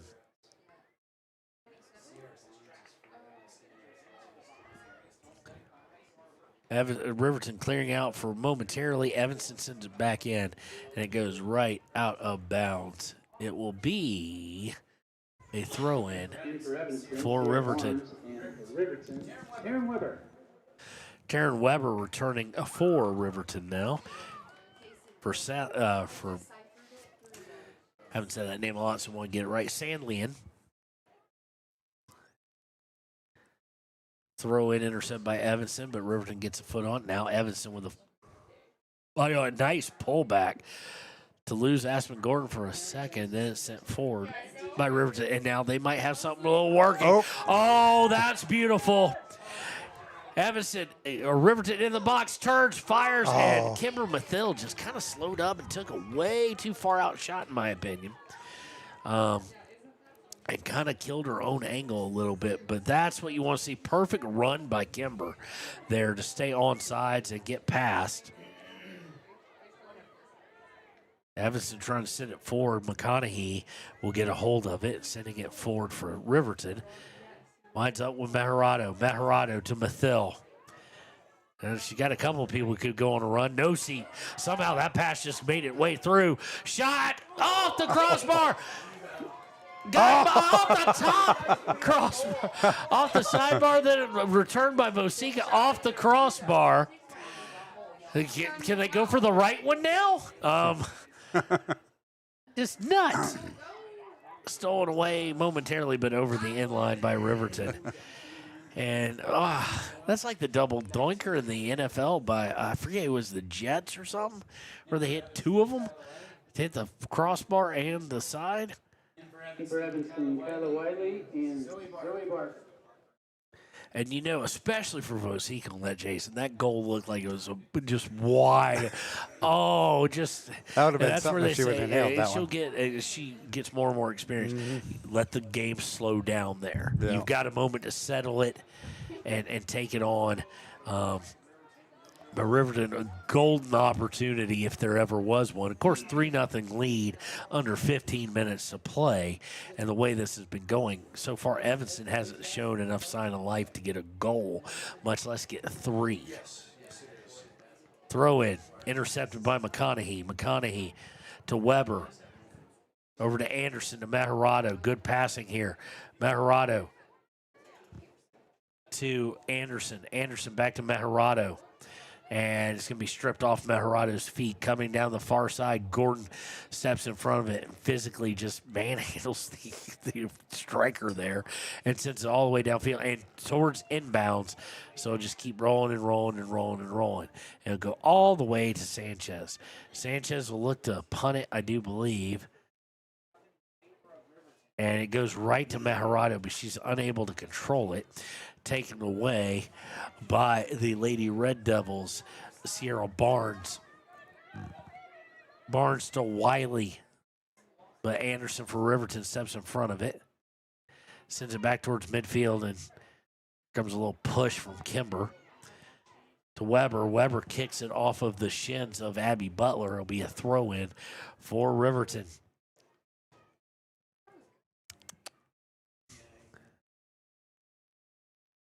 13:20 to play here in this match. It's been all Riverton. Throw-in has a little bit of chaos, but winds up with Butler from Evanston.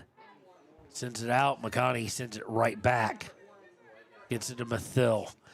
Mathill trying to get it to Maharado. Good pullback there, but Maharado... yeah. I was about to say, don't shove her, because Kimber will shove right back, and she does. But to Hyatt's credit, she gets the better of it. Looking to cross in the midfield. Gordon with the interception to McConaughey. McConaughey looking for Anderson. Couldn't get it to her. Saavedra will track it down for Evanston. Coming back towards the middle. Now going towards the right. For Snyder.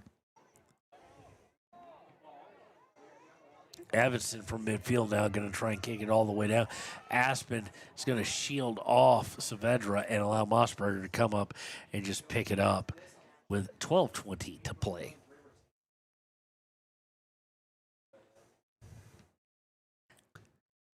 Good long punt. Winds up at the feet of Maharado. Maharado to Nosip. Nosip sending it forward for Vosica. Good setup. Vosica, the ball maybe a little bit slower on pace. Gets it back to Mathill. Oh, controlled and goal. And that is Celia Maharado with the hat trick. With a hat trick, Cecilia Maharado. So now two of us are using hockey terms. Maharado with 3, Carson Vosica with 1, 11:55 to play here. 4-0 in favor of Riverton. Looking to push their record to 3-0. And that was just great control by Maharado to get it and then be able to do something with it, because I thought it was going to be a little too far out for her, but good job letting, and that's a senior again, I do believe, let's make sure, I'm pretty sure she's a senior, yes, letting the game slow down. Realizing the first thing before anything else, control that ball, and then gave herself a good opportunity and put it just right, perfectly positioned. And Riverton going to steal the kickoff almost immediately and looking to come towards goal again. They put it at Weber's foot, and she tried to, first touch is too hard. And Sanchez is going to go out diving for it, even though I think it had gone over the end line. I guess there's, offsides against Celia, against Weber. So it'll be a free kick. Did not see it because I didn't see where she was when the kick first took place.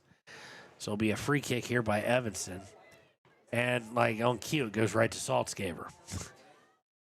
Saltzgaber sends it forward. It gets deflected a couple times. And it's out to Sandlian. Sandlian trying to move it towards the interior for Vosica, unable to do so, and Evanston will try and now work it down the far side. But taken away by Maharado. Maharado to Vosica. Vosica back to Maharado. Maharado, almost sloppy turnover, but it gets deflected to Kimber Mathil. Mathil looking for Weber and just intercepted just barely, but they can't clear it. Maharado has it. Maharado cannot get to it, gets it out, sending it into the box of Sandland, and it's going to go right to Sanchez.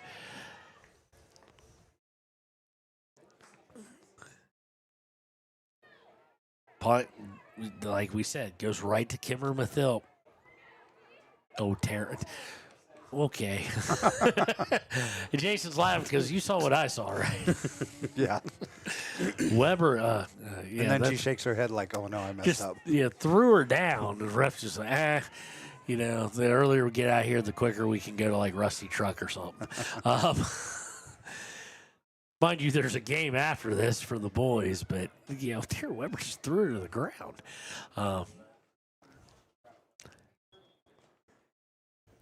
Ball goes out. It'll be a throw-in for Evanston. Coming in for Riverton is Piper Anderson. She will come in for Sandland. Maya Nosip also coming in. She will come in for Taryn Weber.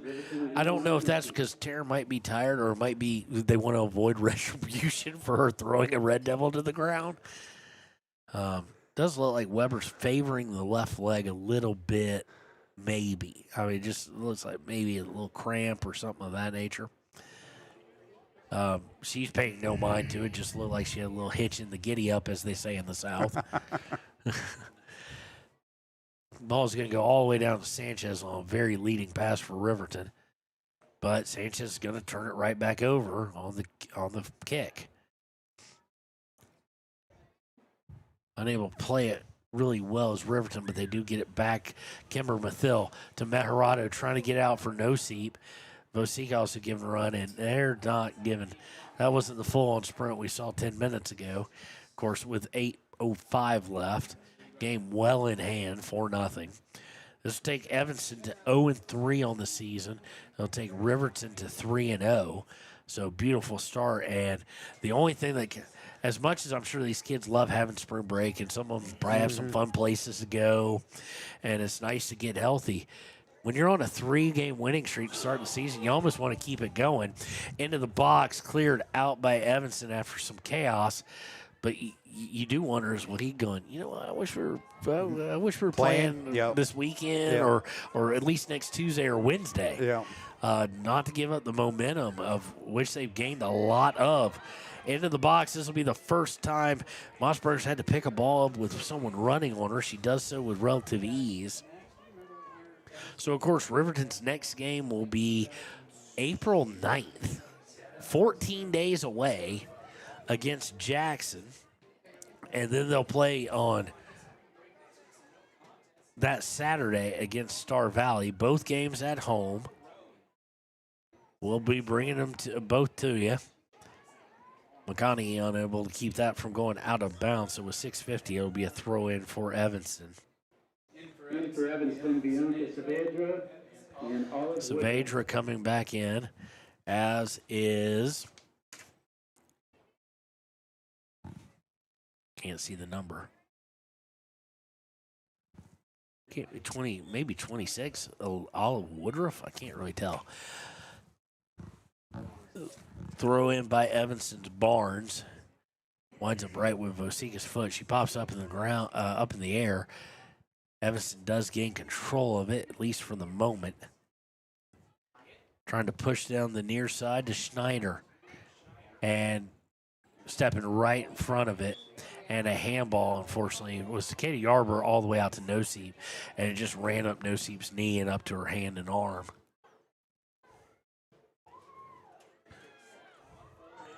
Long kick into the box. And this is going to be really telling because Timber Mathil, Jason, I know this is your first year doing soccer, has proved invaluable. I mean, just defensively for every little bit of the game. And she scored 2 goals in the first game of the season. I just to misdo everything. And for Riverton to be trying to replace some people and then lose her to what we hope is a minor injury and still not miss a beat says a lot of things about the depth of this team.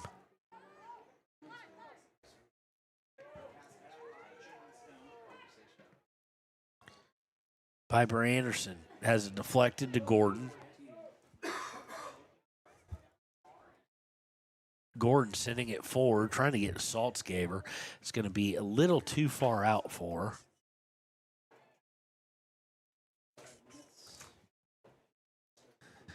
Under 5 now to play.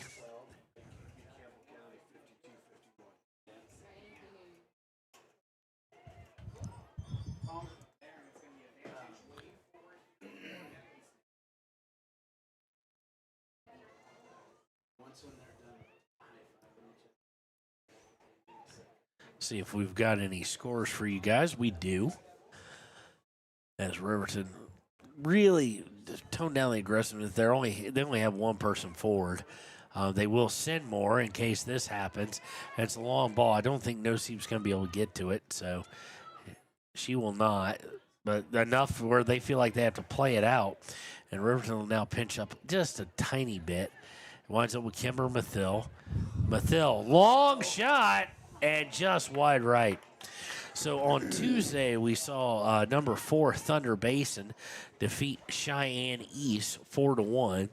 Also from out of state, Scottsbluff, Nebraska 1, Cheyenne South 0. I'm kind of confused because they have number 4 Thunder Basin and number 4 Riverton for Class 4A. So guess they're both number 4 at the moment. So for the rest of this weekend, it's Evanston at Riverton, obviously, right now. Star Valley is also facing Rock Springs at the moment. In Class 3A, Worland and Lander are currently playing, I do believe. We'll try and get a score from you on that one. And Pinedale hosts Lyman and Mountain View, round robin in the Pinedale Jamboree. Friday, Campbell County faces number 3 Laramie in Class 4A, Sheridan at Cheyenne South.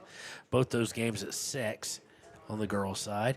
Class 3A will see number 1 Cody at number 5 Douglas, Newcastle at number 2 Powell, at number 3 Lander at Buffalo. Saturday, busy day for 4A, but not for Riverton, as Sheridan at number 3 Laramie, Campbell County at Cheyenne South, number 4 Thunder Basin at Cheyenne Central as Riverton misses on a shot, and Star Valley at Green River at 1. Class 3A on Saturday, number 5 Douglas at number 2 Powell. And that is it for about a week.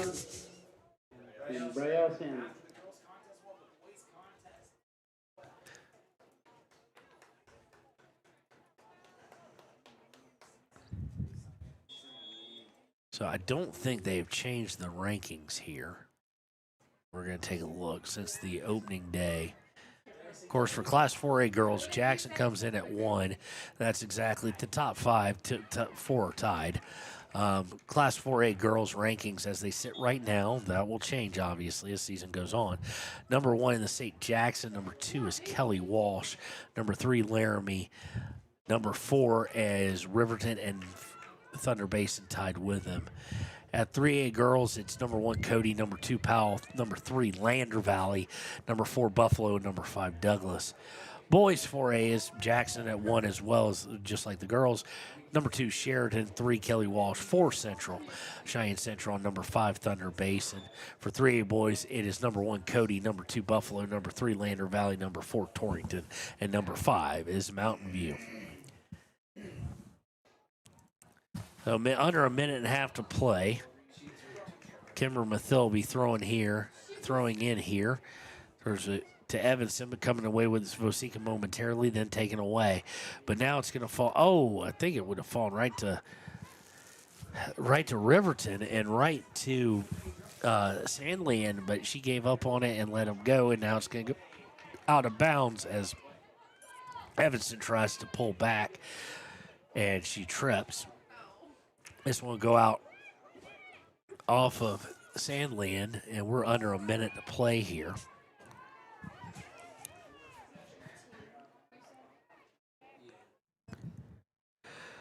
Throw in, Riverton's Mossberger trying to get her first clean sheet of the season.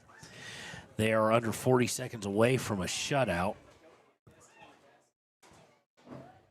Throw in, Riverton takes away. They just need to clear it really to cinch the shutout. But it's in a little bit of danger. Now taken away and sent downfield. Past Vosika. Vosika with 20 seconds is going to have a shot here potentially. Trying to sit in front. Does so. Shot right at Sanchez. And you got to give number 20, Bebout. Oh, not Bebout. That's for us. Number 20 for them. Or 22, I think. Kristen Hyatt, good job staying back there with them. And that will do it. She did a good job of sticking with her. And sent us to a final of 4-0. So we'll update the records here. It's not 0-23, it's 0-3. And when we return, it'll be time for the Click It or Ticket. Click It or Ticket halftime show. Post-game show here on WYO Today. Take the next step in higher education at Central Wyoming College. Offering 2- and 4-year degree programs in a variety of fields, Central Wyoming College in Riverton is transforming lives and strengthening communities through learning, leadership, and connection. And welcome back. It's time for the Click It or Ticket post-game show here on WYO Today. Your final, once again, Evanston 0 goes to 0-3, Riverton 4, as Riverton will now go to, I forgot to hit tab, there we go, 3-0 now on the season. Your Papa Murphy's player of the game, Jason, I bet you can't guess who we're going to name that. I'm thinking Aspen Gordon. Or Celia Maharado. Okay. With the hat trick. Oh, I couldn't remember the name. All right. That's it, yeah. That is all right, because we're going to turn around our Good Sport Great Effort player of the game. The Gatorade one is going to be none exactly what you said, Aspen Gordon. So congratulations, Celia Maharado, our player of the game. She finishes with 3 of the 4 goals. This is the second home game where they've had a hat trick, Jason, by somebody. Carson Vosika scoring 4 in the first matchup against Rock Springs. Celia Maharado with 3 against Evanston. Carson Vosika throws in an extra goal here today. And congratulations also, just kudos, because they don't happen a lot, especially in high school, to Braden Mossberger. She has the distinct accolade today of having a clean sheet, shutout on the pitch for them. So congratulations to everybody like that. So now we're going to take a little bit of break, take a break ourselves, and when we return, it will be the Hampton Inn and Suites pregame show here on WYO Today. I almost said 939 like basketball season. No, just here on WYO Today. Just about things. It's about the things that matter. Your family, your friends, and your health. For decades, Sage West Healthcare has been committed to improving the health and care of our communities. Today, we're investing more in our communities, in our people, in advanced medical technologies, and in specialized facilities, so access to better care is close to you and the things that matter most. Sage West Healthcare. Be well, live well. That's why we're here. A proud sponsor of this broadcast is Bailey Enterprises. For over 50 years, Bailey has become the name you can trust. With Pit Stop Travel Centers, you can fuel up and stock up on trip snacks at locations all over Fremont County. You can also put your trust in Bailey Tire and Auto for service to keep handy for those times when your luck runs out on the road. Refresh at the Speedway Cafe with a dine-in meal or a round of carry-out with a variety of specials to keep you going. Go with Bailey.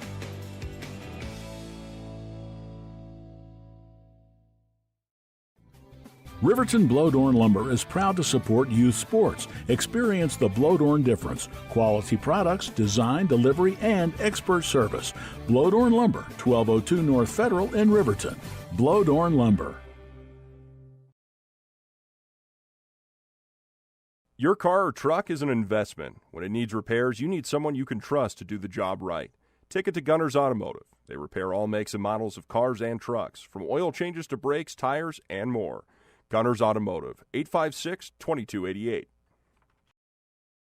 Community Health Centers of Central Wyoming has locations across Fremont County ready to serve you at DuBois Medical Clinic, Riverton Community Health, and Lander Community Health Pediatrics. We accept all forms of insurance, including Medicaid and Medicare. Are you struggling to get medical care? Ask for their sliding fee scale. From family medicine to pediatrics, Community Health Centers are here to serve you. Call 307-463-7160 or visit chccw.org to schedule your appointment. Dos Solitos is proud to support Fremont County sports teams. Enjoy bold Mexican flavors that'll have your taste buds shouting "Olé!" Follow them on Facebook, Instagram, and TikTok for updates on events and food truck locations. You need an oil change, but you don't have a lot of time. Expressway Lubes on South Federal in Riverton and Highway 789 in Lander provide a fast, professional lube, oil, and filter change. Expressway Lubes, locally owned and proud to support our local student athletes.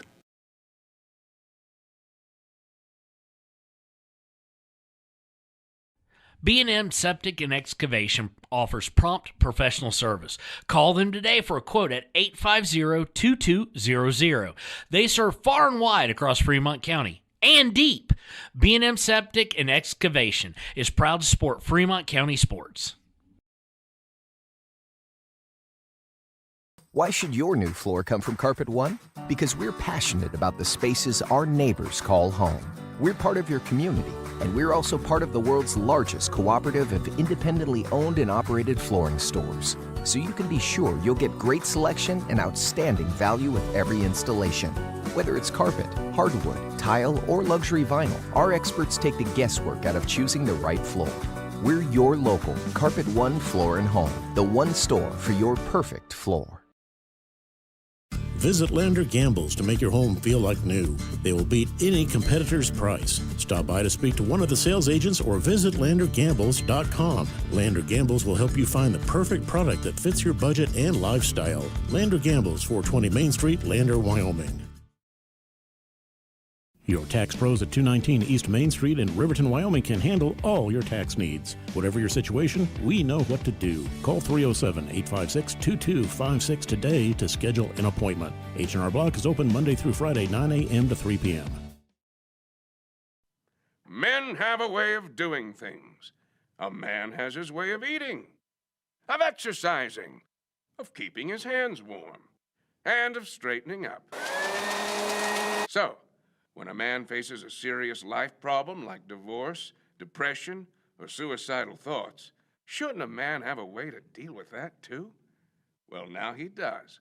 I'm Dr. Rich Mahogany. Visit me at mantherapy.org. High Plains Power is a Touchstone Energy cooperative. What does that mean for you as a Rural Electric Association member? It all comes down to 7 principles: open membership, one voice, one vote, member benefits, independence, education, cooperation, and community. To understand how it all works, we're headed back in time. In 1879, electricity was in major cities, but rural areas were out of luck. In 1935, President FDR made it possible for companies to build power lines to unserved areas. By the time we hit 1941, some 400 electric co-ops had been organized to serve rural America, just like High Plains Power. For more information, visit highplainspower.org. For more than 40 years, Porter's Mountain View Supply has been serving central Wyoming with top brand name spas, stoves, fireplaces, and outdoor grills. With 2 locations in Riverton and Casper Plus financing available for your purchase, Porter's offers expert advice, quality products, and service along with maintenance. Porter's, your local spa, stove, and fireplace provider in Riverton at the corner of Sunset and North Federal.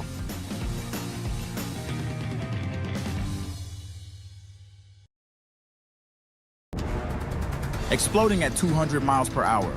Airbags pack a punch. Until age 13, stay buckled up in the back seat. Buckle up, Wyoming. It's the law. Arapahoe First is proud to support all Fremont County athletes. Just like the hard work you put into every game, we're here for tribal and non-tribal members alike. Wishing every athlete a season of strength and success. Call 307-463-4185 to discover what Arapahoe First can do for you. Grand Altitude Federal Credit Union is more than a place to bank. It's a partner in every financial journey. From checking and savings to auto loans and mortgages, they give members the tools to move forward. Known for local service and decisions made right here in Wyoming, their team offers trusted guidance every step of the way. Proud supporters of all Wyoming sports teams, they're as committed to the community as they are to their members. Grand Altitude Federal Credit Union. Your money, your goals, your altitude. If you're planning home improvement projects, look no further than Valley Lumber. They provide nothing but the best from lumber, power tools, hardware, paint, plumbing supplies. If you need it, they have it. Valley Lumber at 290 North 2nd Street in Lander. Warm Valley Health in Fort Washakie is a full-service medical provider. With integrated care teams, you're always able to reach someone in your medical team. Warm Valley Health provides primary care, nephrology, podiatry, optometry, pharmaceutical, along with other services. New to Warm Valley is pediatrics and OB care. Walk-ins are welcome. That's Warm Valley Health, located at 29 Black Coal Drive in Fort Washakie. Call today, 307-332-7300. Down! Set! Midway! Midway! Midway! Come to Midway Auto and RV and score big when buying a car, truck, or SUV. Every vehicle goes through a 100-point inspection, and every vehicle comes with a warranty. Our Super Bowl is giving our customers the friendliest service, the easiest buying process, and the best deal possible. Treat Midway like the home team. We always make the best play for our customers. Come experience the Midway difference, where you're not just a customer, you're part of the Midway family. Heinz General Store has been the grocery store of choice for the Fort Washakie area since 1945. For this week's special, see their website at heinzgeneralstore.net. And for convenient shopping this winter, click on Heinz Online, download the app, and shop in the comfort of home. Schedule a convenient pickup time, and the team at Heinz General Store will do the rest. Heinz General Store says good luck to all Fremont County teams.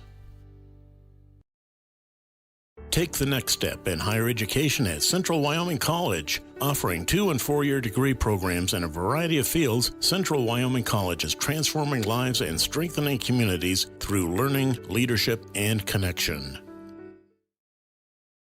I'm Winslow Friday, Director of the Wind River Intertribal Council Department of Transportation. It makes me and my crew happy when you buckle up. It just might save your life. I'm gonna get us home. Buckle up for life, Wyoming. Midway operates our 4 showrooms as one location, giving you by far the biggest selection of inventory in the region. Midway has the best buying experience before and after the sale. Our team members have more experience and knowledge to better serve you. Midway's success is based on hard work. Our team members give 110% to make sure you have a fast, enjoyable experience. We have what you need. At Midway, you're not just a customer, you're part of the Midway family. Head to Nana's Bowling and Bakery in DuBois for family fun night. Now booking parties for all ages and occasions. To reserve your company, family, or birthday party, call 455-3660. Nana's Bowling and Bakery is proud to support Fremont County student athletes. Discover Thermopolis is proud to stand with our Bobcats. From local attractions to hometown pride, there's always something to cheer about here. Discover Thermopolis, celebrating our community and rooting for the Bobcats all season long. Golden Buffalo Jewelry in Riverton knows that sports bring our community together, from Friday night lights to weekend tournaments. They're proud to cheer on our local athletes and support the teams that give us so much to root for. At 407 East Main, you'll find something special for everyone. Timeless pieces, unique gifts, and a selection worth exploring. Stop in, discover the perfect treasure, and know you're supporting a business that supports local sports. Where community and sparkle shine side by side. Call 307-857-2789 today. Welcome back to the Hamden Suites pregame show here on WYO Today. We're just going to take a real quick glance at Evanston. Of course, they come in at 0-2. Riverton coming in at 1-1. They defeated Rock Springs to start the season and then fell to Green River on the first road game of the season. As we look at the Red Devils, they provided no scores. So whatsoever. I know they lost 4-1 to Rock Springs. They lost 6-0 to Green River. That's all we know. They've uploaded no stats or anything of that nature, so that's going to do it for our look at Evanston. As we look over at Riverton, of course, they lost by a score of 6-2 at Green River, and they defeated Rock Springs 2-0. I think we've got that they've got it actually wrong, perhaps, but nonetheless, 6-2 and 2-0. Riverton 1-1. Hunter Salzgaver has 2 of those goals. He's taken 10 shots. 6 of those have been on target. Asher Kinsler has scored 1. We've watched that happen, and Blake Gambling scored 1 at Green River. 8 corner kicks have been taken, all by Braden Terry. And when we return, actually, the key to the game, again, like I said earlier in the last game, Ranger keys the game, get up, Jason, get up early. Get that first goal. They were able to do that against Rock Springs and able to pull the victory. And while I go hunting down here, when we return, it'll be time for the Arapahoe first starting lineup here on WYO Today. Here on our hometown Bobcats. Whether it's game night or school night, we've got the prescriptions, health essentials, and friendly service you can count on. Hot Springs Pharmacy, your local team, your local pharmacy. Let's have a big cheer for our hometown team. Hi, my name is Deputy Krista Grove with the Laramie County Sheriff's Office. I wanted to remind everyone that no matter how big your kiddo might seem, they should probably still be sitting in a booster seat. My son, Sylvester Grove, 9 years old, still sits in a booster seat in my vehicle. I've responded to far too many crashes where there have been kids not buckled up and have seen the worst. Buckle up for life, Wyoming.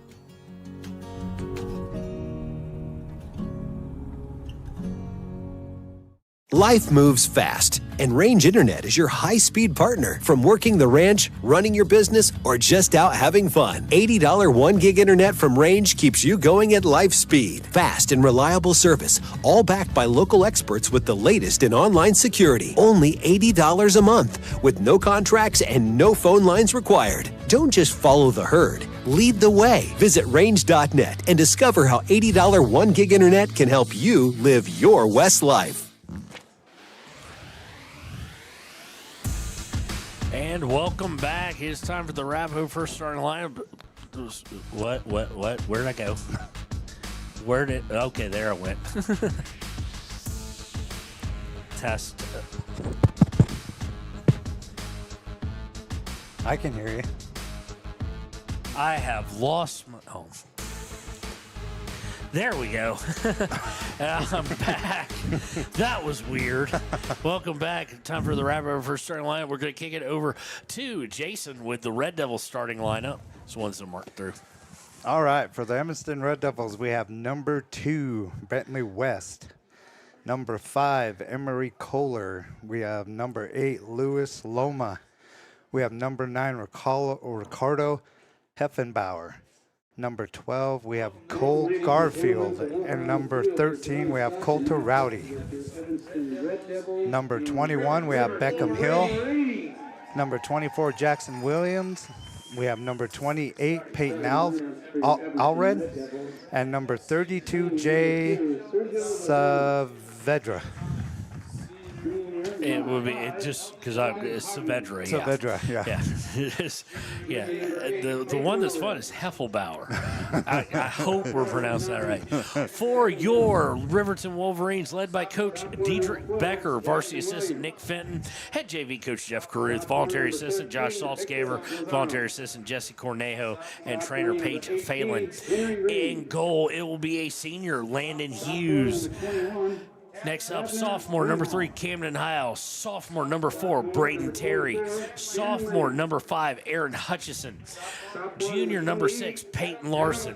Sophomore number 7, Austin Romero. Senior number 10, Hunter Saltzgaver. Junior number 12, Colby Brink. Sophomore number 17, Asher Kinsler.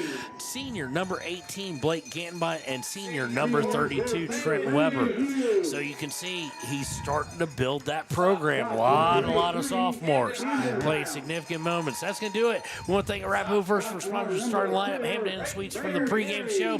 And when we return, it'll be Evanston versus Riverton, the boys edition here on 939. No, we're not on 939. Here on WIO Today.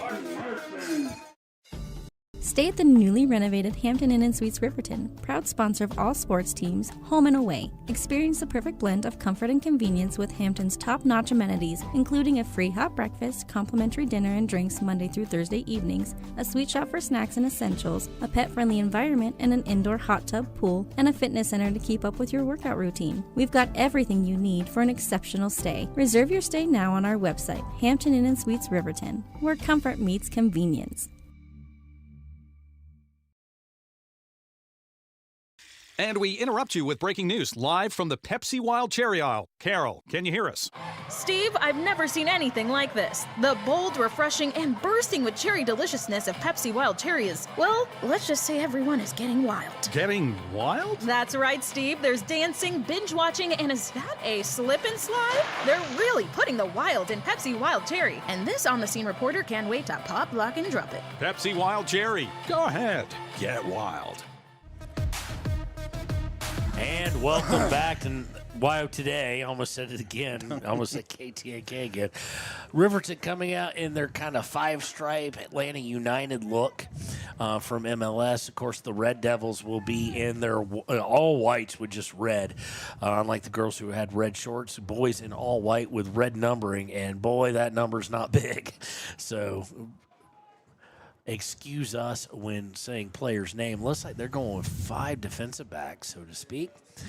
Riverton with a more traditional 4. It will be Riverton ball to start off, and it will be it's Braden Terry actually going to kick it off. Going backwards, it looks like. And there he goes. He goes back to Hunter Saltzgaver, who sends it well forward, looking to push things immediately, and Evanston's going to clear it off to the right, and it's not going to reach quite out of bounds. Looked like it was going to. Harassing Evanston is, I can't see the number from here, but I think that says number 9. I think it's 5. 5, thank you. That's Aaron Hutchison. That makes a little more sense, actually. To Saltzgaver. Saltzgaver, of course, trying to work down. Well, let's see what magic he does here. He works right past the guy, trying to center an end for Hutchison, and it's taken away by the Red Devils. But they cannot keep it from going out of bounds. There'll be a throw-in for Riverton. Liking this early on. Riverton with possession, trying to work forward. Go back to Brink. Brink looking to cross it over, and Evanston able to poke it away, giving chase is going to be is going to be Jordan number 9, excuse me, Ricardo Heffelblower. That just sounds wrong. I don't know why. I mean, I'm sure that's probably his last name. That's fine. I just hope I'm not botching it. They actually got it pronounced.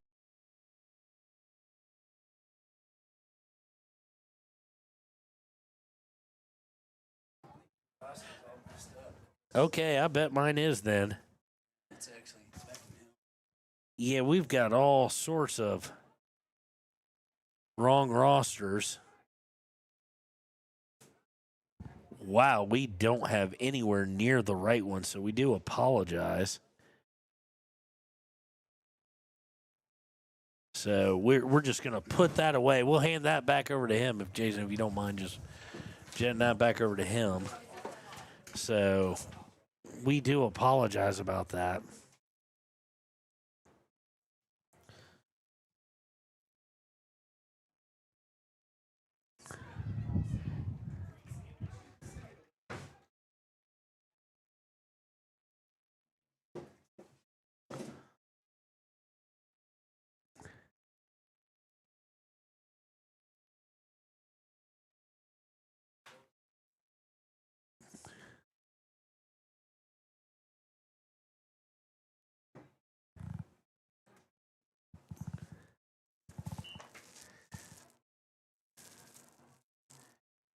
Okay, so here we go. We're going to try and look some people up here for you guys. We do apologize about being so far off.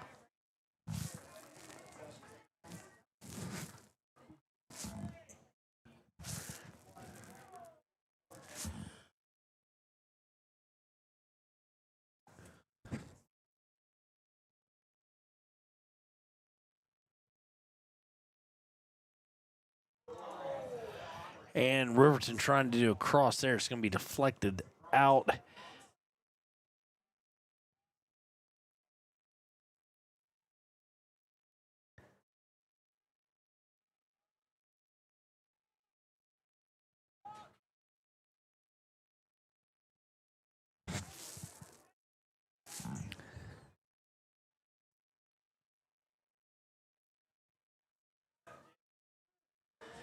Intercepted. Saltzgaver turns, fires just wide.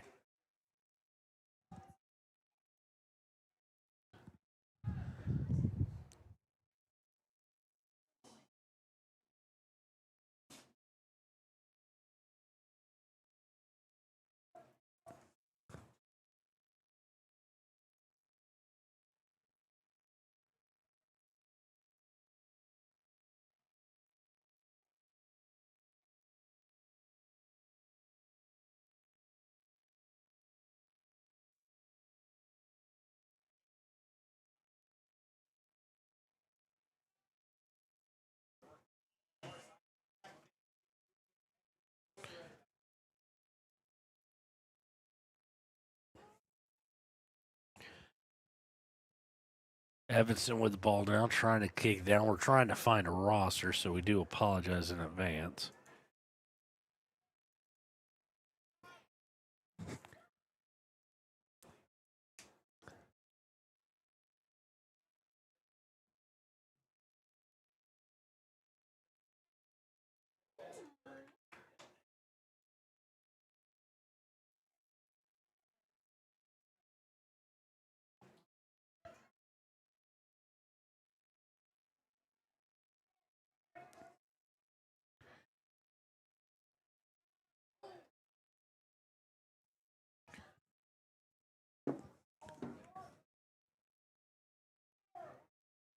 Riverton now trying to push forward. We're back. We're unable to find really a roster for you guys, and that's all right. At least we got Riverton for you, and that's who you care about, and that's who you're watching for.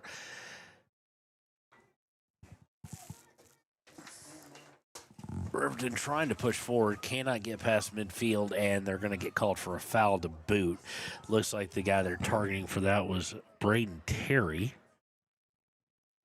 Oh, no, they're going to reverse it. It looked like they were just pointing in the wrong direction. I was about to say, for a guy who fouled a guy, he sure got the worst of it. So let's see what they decide to do here. Braden Terry with a cannon. And that's exactly what they're going to try and do. They're sending it for Saltzgaver. Tried to head it over the keeper, unable to do so. But it was a well thought out plan, and they had very much targeted Hunter Saltzgaver with that, and it was about as close to what I think they're trying to run as far as perfection on the pass as you can get. Hunter Saltzgaver going to be leaving this team after his senior year in much better position than when he found it, so to speak. It was more of a struggling program, and now with this crop of sophomores and a couple of juniors, Hunter can feel good about the legacy he has helped build, along with the other seniors, too. The Blake Gantenbeins, the Patrick Thayers, the Daniel Clausens, the Weston McLaughlins, Trent Webbers, Gage McCullough, Holden Yates, Landon Hughes, Tropic and Cow, Aiden Sanchez. But, of course, of the ones who play often, it's a little bit more limited. But, I mean, you're going to have 5-6 sophomores with huge amounts of minutes at the starting position and several juniors as well. So, ball goes all the way back after being cleared out by the goalie to Trent Weber. Weber gets it up to Romero. Romero is going to try and get it backwards a little bit, but Riverton's going to be called for a foul, so it'll be a free kick for Evanston at about midfield.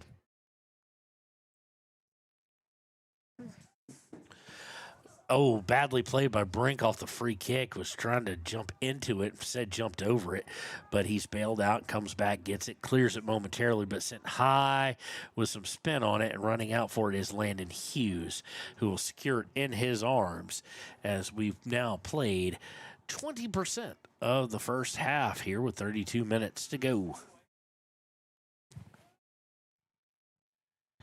Punt going to be taken by Evanston. They'll go all the way back to their back line, and then a horribly placed ball. Or no, I shouldn't say horribly placed ball. Horribly played by Evanston. It'll go out of bounds, so it'll be a throw-in for Riverton. Brink will take it. Brink to Hutchison. Hutchison crossing over for Larson. Larson harassed, comes away with through one, trying to go through three eventually, does so to Saltzgaver. Saltzgaver sending it forward and just a little too much as he was trying to hit. Trying to see the number here. It's double digit, so can't really tell. Actually, that's Asher Kinsler, I do believe, who he's trying to get it to.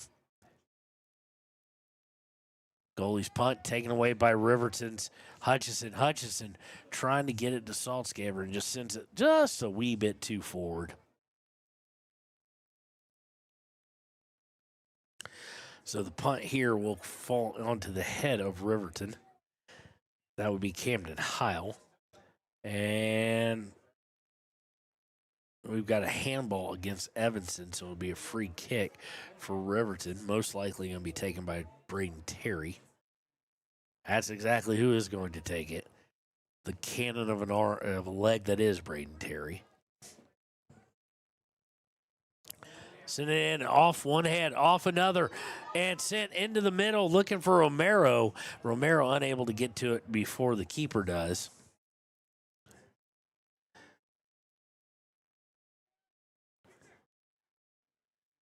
Sent out of bounds by Weber after a long punt, and it will be a throw in deep in Riverton territory in the attacking third.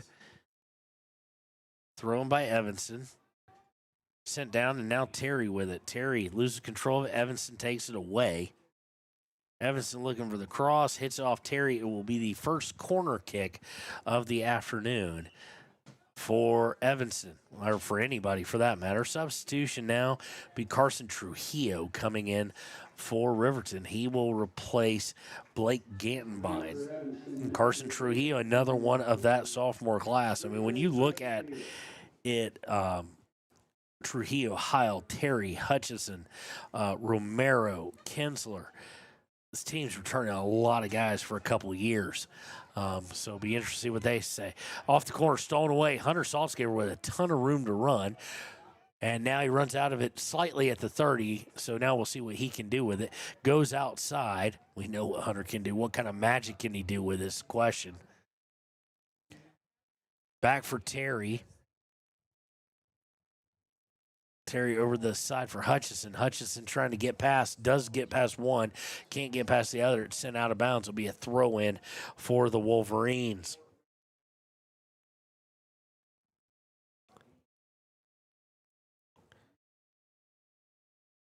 So who's going to take it? Looks like it'll be Colby Brink.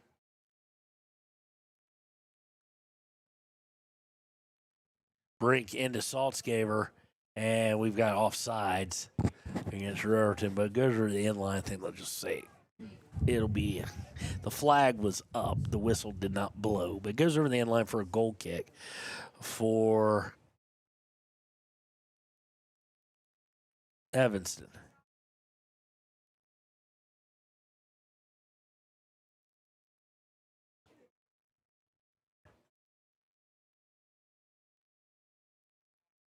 Colby Brink's going to settle it down at first, then goes back. Now Trenton Weber looking to clear it. Does so, but goes right to a center back for Evanston. And we had a whistle along the way. Foul against Riverton. It'll be a free kick for the Red Devils.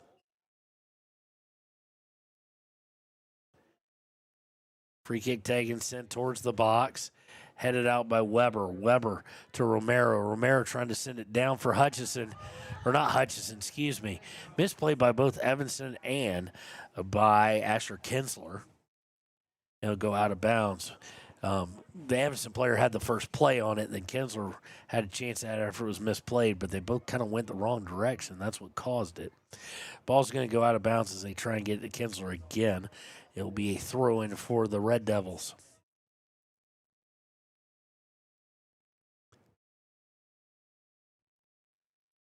Throwing intercepted, headed 4 or 5 times by Wolverines, and now goes back downfield, and they'll be headed again. This time by Heil. Heil takes away, looking to get it to Saltzgaver, cannot. They'll be sent right back down. A little bit of a friendly shove there, and then almost a little friendly trip. And Evanston with something working now. They've got a chance here.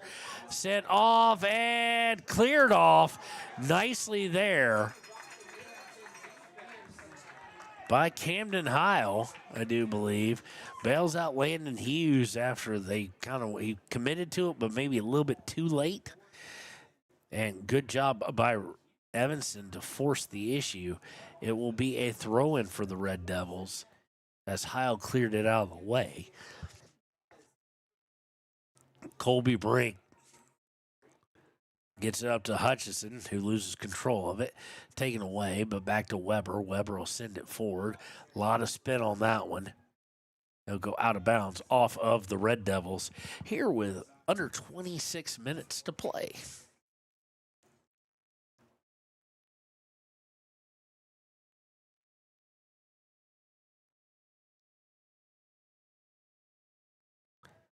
Back and forth we go here around the 40. Riverton trying to send it forward. Taken away momentarily, but sent back all the way back to the keeper. Saltzgaver running 110 miles an hour at him. He does get rid of it in time, and the long kick is going to go out of bounds. It'll be a throw-in for the Wolverines.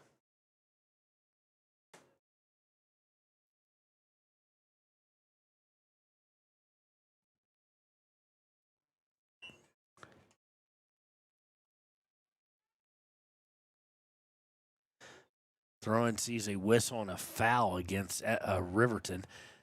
Evanston will take the free kick here.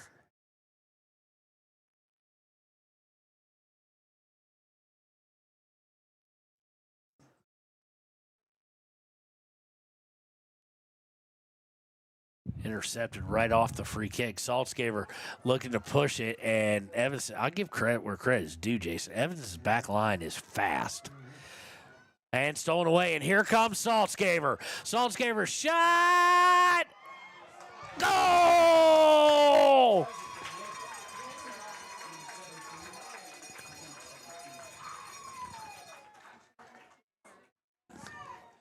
(24-28) Saltzgaver.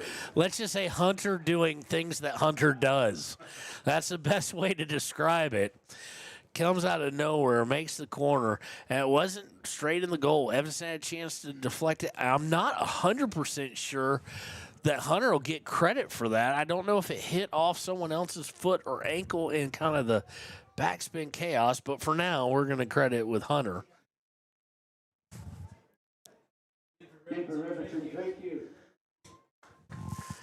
Coming in for Riverton now will be Drake Hughes.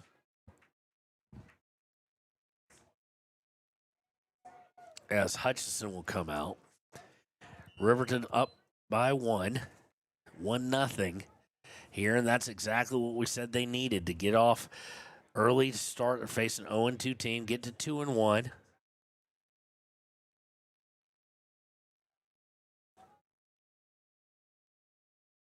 Evanston now working down on the far side, and Colby Brink got a little too aggressive there, and it's going to be wide.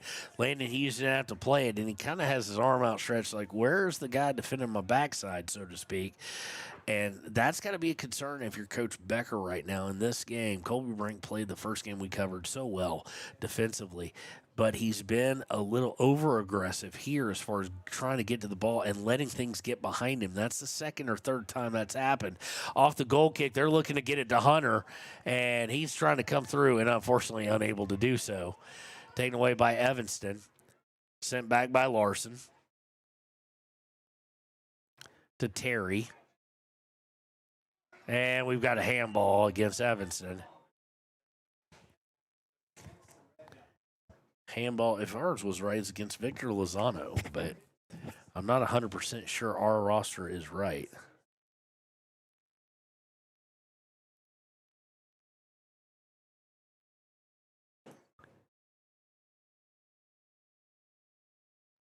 Kick is sent forward.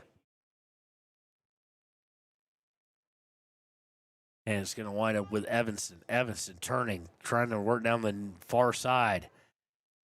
That's one guy they don't have over on speed. Is Daniel Claw. I think that's Daniel Clausen. I haven't seen him a whole lot this season so far. I'm not 100% sure, though, because I can't tell if that's a 20 or not.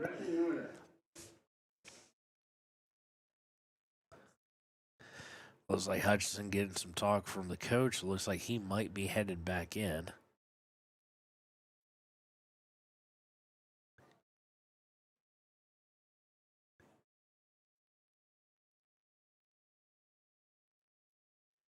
Thrown by Evanston, headed right back to by Colby Brink, and a shot attempt. It would have been better as a field goal than that. I mean, there used to be when I used to go to Dallas, FC Dallas games in MLS, and it's part of a little sports group, and there was a little song they sang every time that happened. How high do you want the goal? How high? Yeah, that was a good 20 feet over the goal. Goal kick taken. Saltzgaver bumped hard. The running back is used to that, though. So, fighting for it now, taken away and sent downfield. Giving chase is Asher Kinsler. He's going to get there. He crosses over. Shot, no. And it's loose, no. And nobody on that back door to put it back in. Good pass by Riverton. Good couple of passes leading to Asher Kinsler getting a kind of a breakaway look. And that's exactly what they need. And taken away. Now here comes Kinsler again.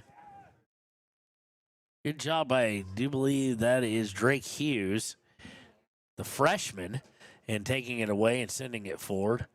Drake Hughes' haircut looks a lot like Hutchinson's. On the inbound, Drake Hughes pushing up. And Riverton, Evanston looked clear. It will go out of bounds. It'll be a Riverton ball on the throw as we approach the midway point of the first half.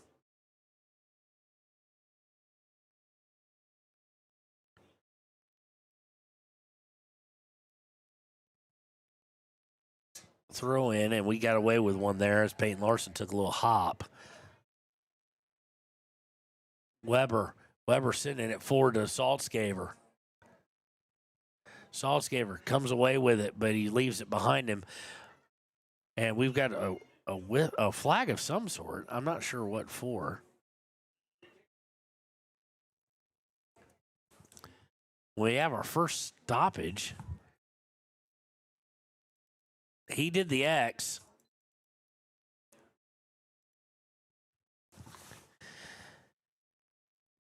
they're having a little discussion. Not sure if it's a handball. Could have been a handball on Weber. I guess I could see where it hit him. I didn't think it was, but I could see where it'd be called. Referees are discussing it. We'll take a break. We'll be right back when they have their answer here on WYO Today.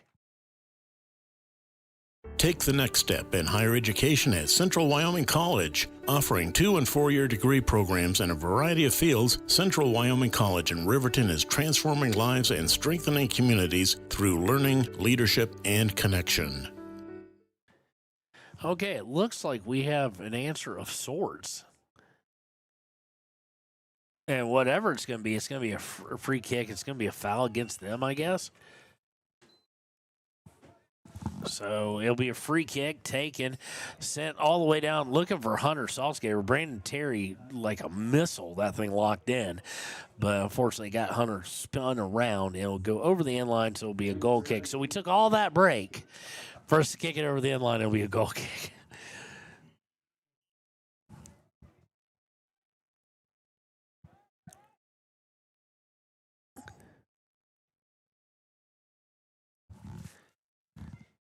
Goal kick taken by the keeper, and it gets through.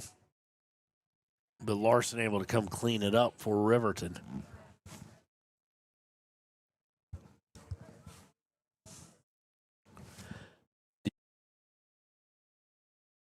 Okay. Larson with a shoulder into it off of long pass, taken away by Romero. Romero looking to get it down for Trujillo, and it's going to go towards the end line and towards the out-of-bound line. It'll be a throw-in for Riverton. Trujillo will take it. Trujillo throwing in, looking for Saltzgaber. And it goes out, and it was headed out of bounds, but it takes a last-minute divergent, and it will be a corner kick. This to be taken, it looks by Saltzgaber.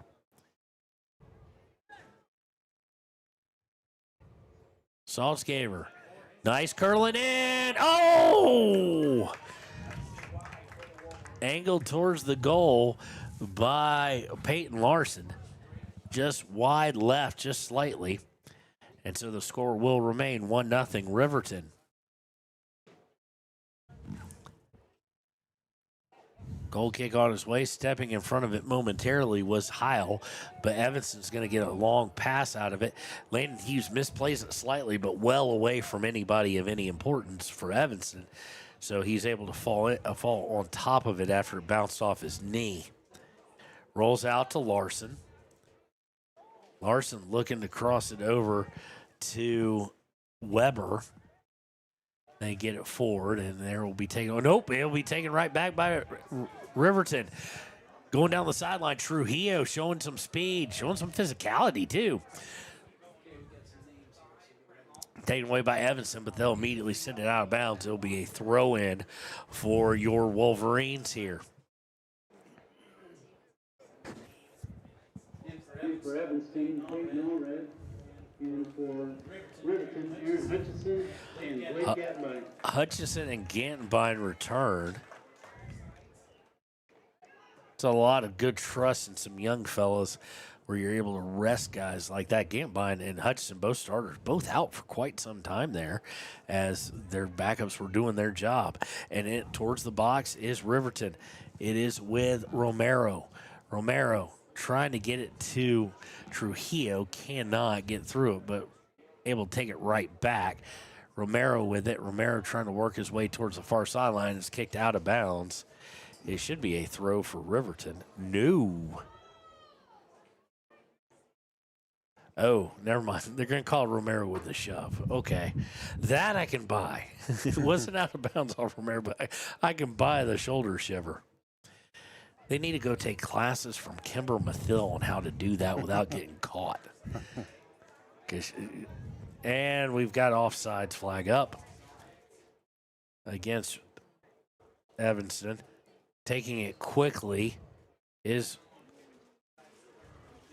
number 6, Peyton Larson. Oh, wait, they say they rushed it too much. Only sport where you can get caught for doing something bad, but you get to do it again. So Terry's now going to take it.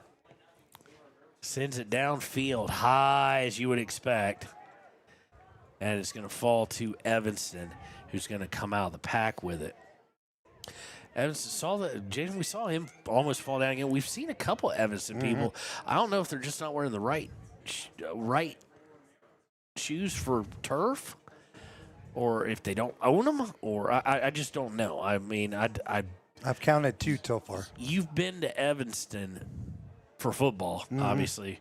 I don't know if they got real grass or turf. I think it's real grass. I don't know. I've been one time, and that was 5 years ago. I know Rollins has grass. Yes. So they seem to be slowed twice in this game, and several times during the girls' game. We saw that. So Riverton doesn't seem to have a problem. Granted, it's their home field. They practice on it.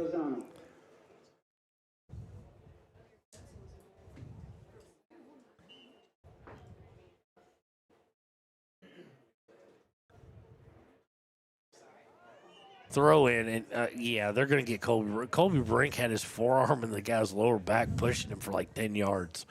So Colby Brink going to get called for that.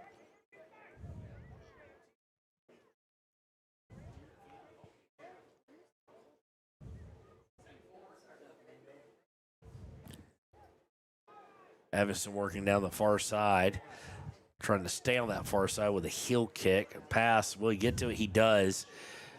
But Landon Hughes will let it calls off Trenton Weber and lets it come right directly to him.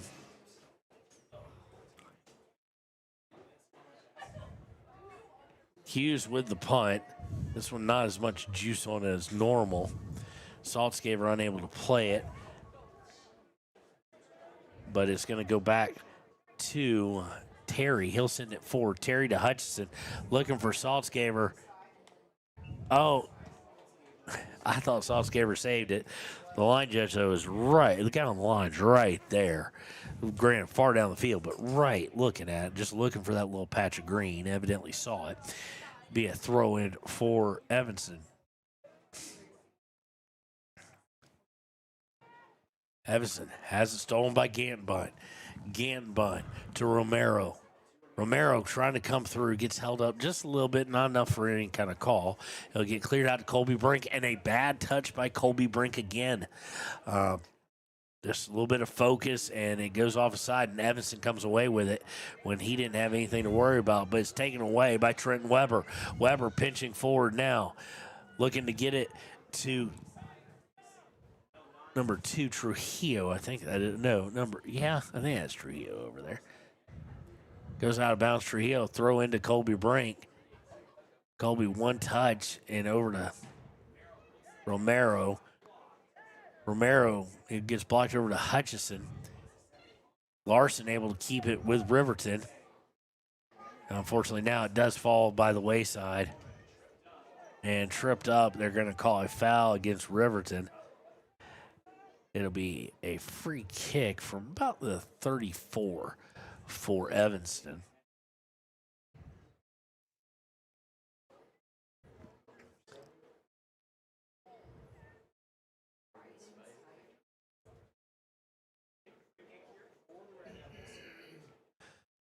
Free kick, I'm going to spot it right at 35 because it ain't soccer if you're not edging it up just a little bit. Long kick down towards the 10.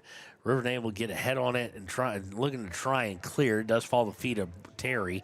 Terry harassed by 2 Red Devils and gets out to Romero.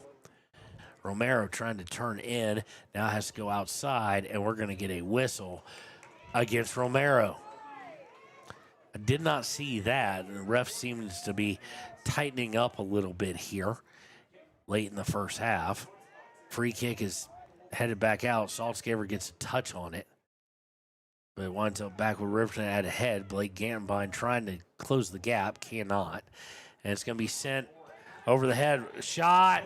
Goal. At the 11:08 move. And that's one, quite frankly, that Landon Hughes needs to have. He had it spotted up. Just a little bit flat-footed as it went across and just barely got past his outstretched arms. But did nonetheless. And we are tied at 1 apiece. And, credit Evanston. This all started. Evanston defensively has done a good job ever since that first goal of keeping Hunter Saltzgaver away from the ball. And it's not that he is a great scorer, don't get me wrong, but it's more important as with him in the midfield that everything go through him. That's kind of how this team works the best, is him in the midfield position in the center, directing and, figuring things out like he did in the Rock Springs game. But now Evanston has tied it up at 1 on a beautiful shot, beautiful pass. It was 1-on-4. I mean, Riverton got caught flat-footed all the way around there. Intercept. Now they get to Saltzgaver. Saltzgaver trying to turn, fires, and wide to the right. It'll be a goal kick for Evanston. Under 10.5 minutes to play now, and we're tied at 1.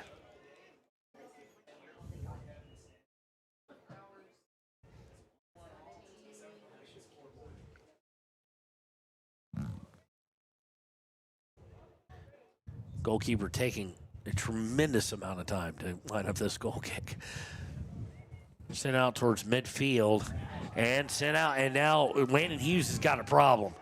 He committed to come out. Now he's backing up as fast as he can, and it's 3-on-3 still at the moment. Evanston able to get past and sends it into the side of the net. So Landon Hughes there, indecisive, kind of wanted to come out and then started to back up. 3-on-3. I don't know what the right call there is. When I was playing goal, if I was going to rush, I'd like it to be further towards my box. He was thinking about it at the 30, but bad first touch leads to problems for Riverton.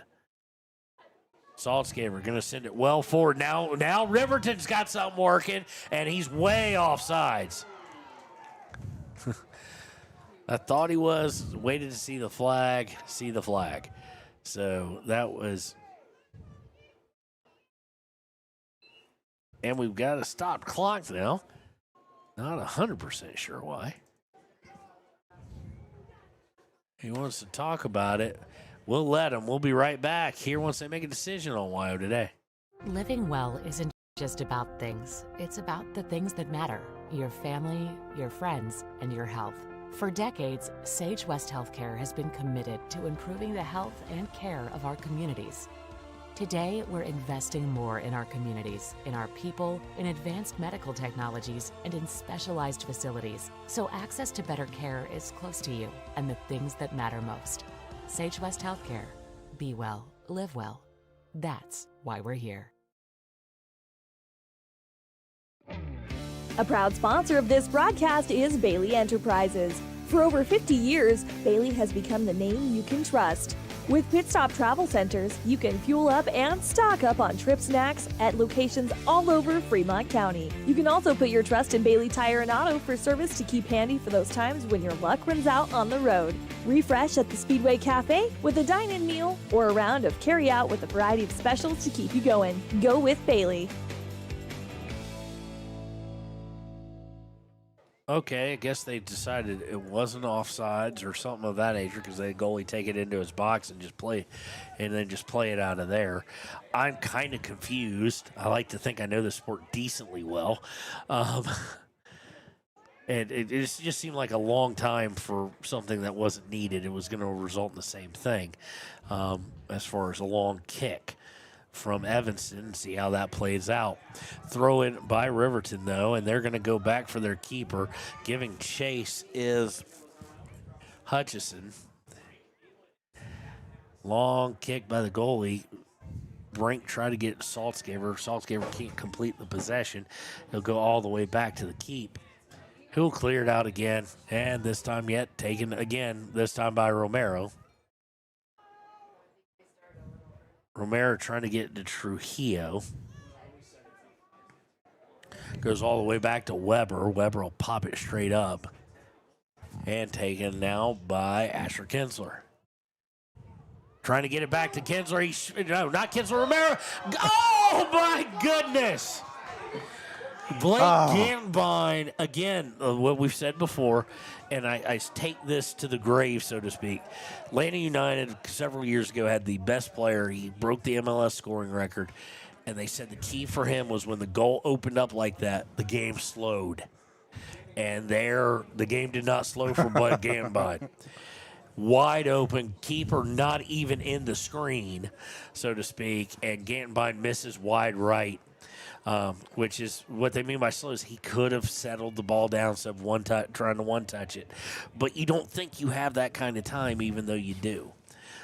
So Riverton, with a grand opportunity to regain the lead, slips through their fingers. They're trying a long kick, and Braden Terry evidently was trying to kick it to airplanes at that point or out to Federal. It doesn't go over the end line due to the great effort by Kinsler. But I mean, that was a missile and a half with a little extra fuel. Ball's going to go out of bounds. Good shielding job by Larson. As we approach 6.5 to play. And the reason those shots are so devastating, folks, is the shots like that, not even for Hunter, not for anybody, the shots with the wide open goal and you feel like nothing can happen wrong, do not happen often. And they certainly normally don't happen multiple times in a game. No. And Riverton's now had two where had one with the mouth of the goal, and Evanston's had one with the mouth of the goal kind of wide open. Ball's going to go over the end line here. It'll be a goal kick for the Wolverines. As we'll see, Braden Terry. So Braden Terry wasn't. I remember, folks, 50% of these guys were all bleach blonde Slim Shady last year. They did it as like a defensive unit thing, and a couple of midfielders did it. So I'm not used to. Braden Terry's supposed to be just bleach blonde to me. That's the only way I know him. A bad move by Trenton Weber there. Ran right underneath the header. No one to help him out, but coming back for it and doing a good job is Heil. Luckily, Evanston seemingly didn't notice it. They were kind of in la-la land. You don't like to see that from any team, especially team you're for. Of course, we're for Riverton, so we didn't want to see the mistake. We're happy Evanston was in la-la land there. It'll be a throw-in, though, for the Red Devils as we approach the 5-minute mark of the first half.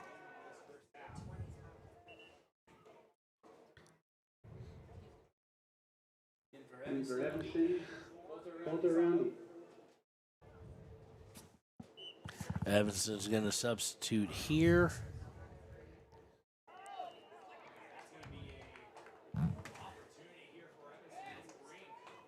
And Brink is going to get shown the yellow. And we get a dead ball whistle. After Brink shown the yellow, it's going to be a foul, so it's going to be an opportunity for the Red Devils. They'll be free kicking just outside of the box towards the corner.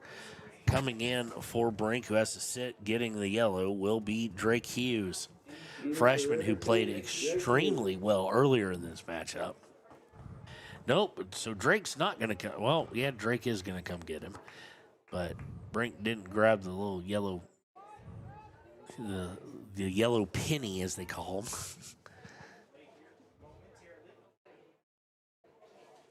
So let's see where Landon wants the wall. This is the first time we've seen him take a free kick from inside, anywhere near danger, and it's going to be right on goal. And Landon Hughes, well scouted.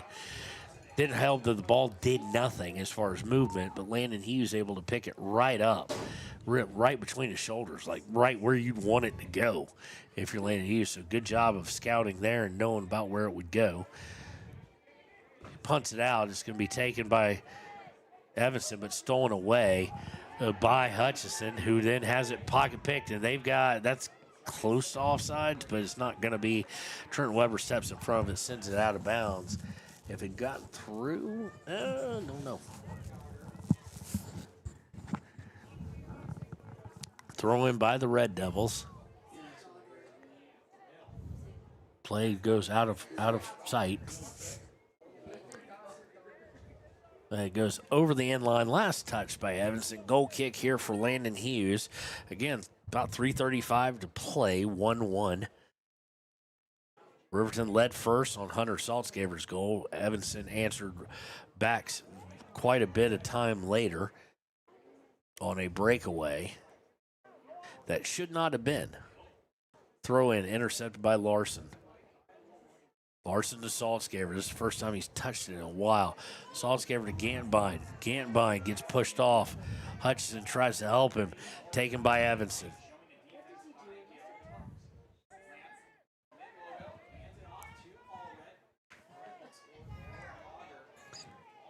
Looking to cross it, does so. Evanston looking to push forward, and just a mistake there, but they'll get it right back. Sending it forward. Larson, nice little footwork there to keep control, trying to get it cleared out. Gets it to Hutchinson. Hutchinson touches it right over to Evanston, but right to Larson. Larson looking for Drake Hughes. Hughes with it. Trying to get it out to Gantbine. It's going to take a big hop. Heads it forward. Is he going to get to it? And, he just can't get the touch there. And eating it up is the keeper as we go under. 2:15 to play in the first. Long pass out, a long punt, and misplayed by Braden Terry. He's helped out momentarily, but Evanston's still with it, trying to get around Terry.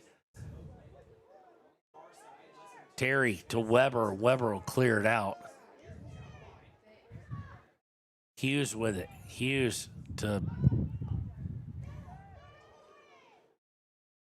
I can't tell who. To Saltzgaber. Saltzgaber trying to get into Gantbine. Gantbine can't control, but Hutchinson comes back and helps. Hutchinson stripped of it. Saltzgaber tries to help, can't. Goes up to Heil. Heil to Saltzgaber. Saltzgaber looking on the outside to Kinsler. Kinsler's going to chase it down, and it will not go over the end line. Kinsler looking to curve in. Out. Goal! Drake Hughes, the freshman. Perfect pass by Kinsler. You saw the freshman Drake Hughes, who we talked about earlier, scooting up. He's just in no man's land. Nobody marked him. Perfect pass by Kinsler. And for a freshman, the game slowed down and put it right where he needed to go right around the goalkeeper. And Riverton now leads 2-1. That was well played there. Yeah, that was nicely done. But the foresight for Hughes to just kind of stay calm, really, and just bury it off to the left, had the keeper to the right. Nicely done there. Of course, the team gets excited. Of course, the first one there, Hunter Saltzgaber, and other seniors like Blake Gantbine, because a freshman, that's a big deal. Gets his first goal of the season, does Drake Hughes. And Hutchinson throws a bit of an elbow, more than a bit. Hutchinson didn't want to have anything to do with it. 42 seconds left. Riverton, of course, do not let something cheap and easy get past. Gets up to Hughes again. Hughes wanting to turn on it, feeling a little bit confident, and can't do so, but it is taken away by Romero as soon as they got it. Goes out of bounds. Will be a Riverton throw, but we're at 20 seconds and counting. Riverton will take their time here, wanting to take this 2-1 lead into half. Again, your goals, Hunter Saltzgaber and Drake Hughes. Hughes off the assist by Kinsler. So that's sophomore to a freshman. And that is going to do it for the half. So at half, it is 2-1 in favor of Riverton, who scores late. We'll take the break now. We'll be right back with the second half here on WYO Today. Riverton Blodorn Lumber is proud to support youth sports. Experience the Blodorn difference. Quality products, design, delivery, and expert service. Blodorn Lumber, 1202 North Federal in Riverton. Blodorn Lumber. Your car or truck is an investment. When it needs repairs, you need someone you can trust to do the job right. Take it to Gunners Automotive. They repair all makes and models of cars and trucks, from oil changes to brakes, tires, and more. Gunners Automotive, 856-2288. Community Health Centers of Central Wyoming has locations across Fremont County ready to serve you at DuBois Medical Clinic, Riverton Community Health, and Lander Community Health Pediatrics. We accept all forms of insurance, including Medicaid and Medicare. Are you struggling to get medical care? Ask for their sliding fee scale. From family medicine to pediatrics, Community Health Centers are here to serve you. Call 307-463-7160 or visit chccw.org to schedule your appointment. Dos Solitos is proud to support Fremont County sports teams. Enjoy bold Mexican flavors that'll have your taste buds shouting "Olé!" Follow them on Facebook, Instagram, and TikTok for updates on events and food truck locations. You need an oil change, but you don't have a lot of time. Expressway Lubes on South Federal in Riverton and Highway 789 in Lander provide a fast, professional lube oil and filter change. Expressway Lubes, locally owned and proud to support our local student athletes.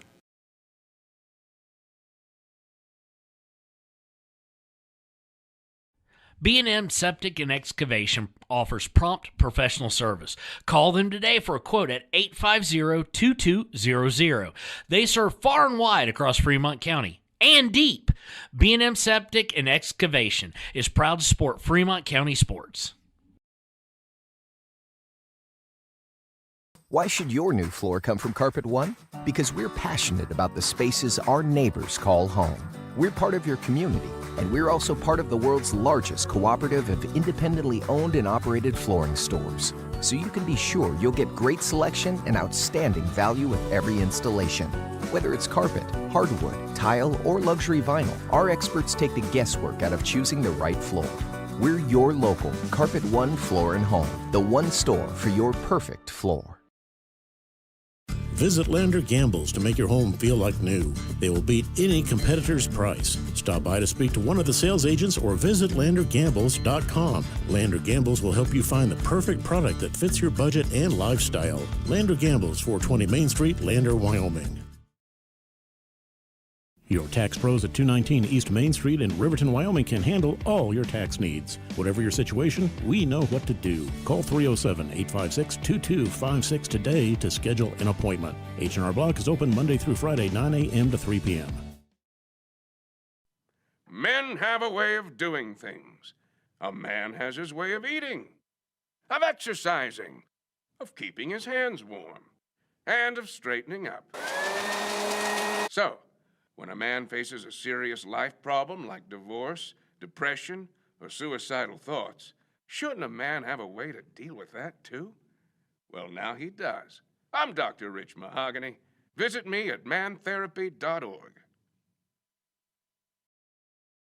High Plains Power is a Touchstone Energy cooperative. What does that mean for you as a Rural Electric Association member? It all comes down to 7 principles: open membership, one voice, one vote, member benefits, independence, education, cooperation, and community. To understand how it all works, we're headed back in time. In 1879, electricity was in major cities, but rural areas were out of luck. In 1935, President FDR made it possible for companies to build power lines to unserved areas. By the time we hit 1941, some 400 electric co-ops had been organized to serve rural America, just like High Plains Power. For more information, visit highplainspower.org.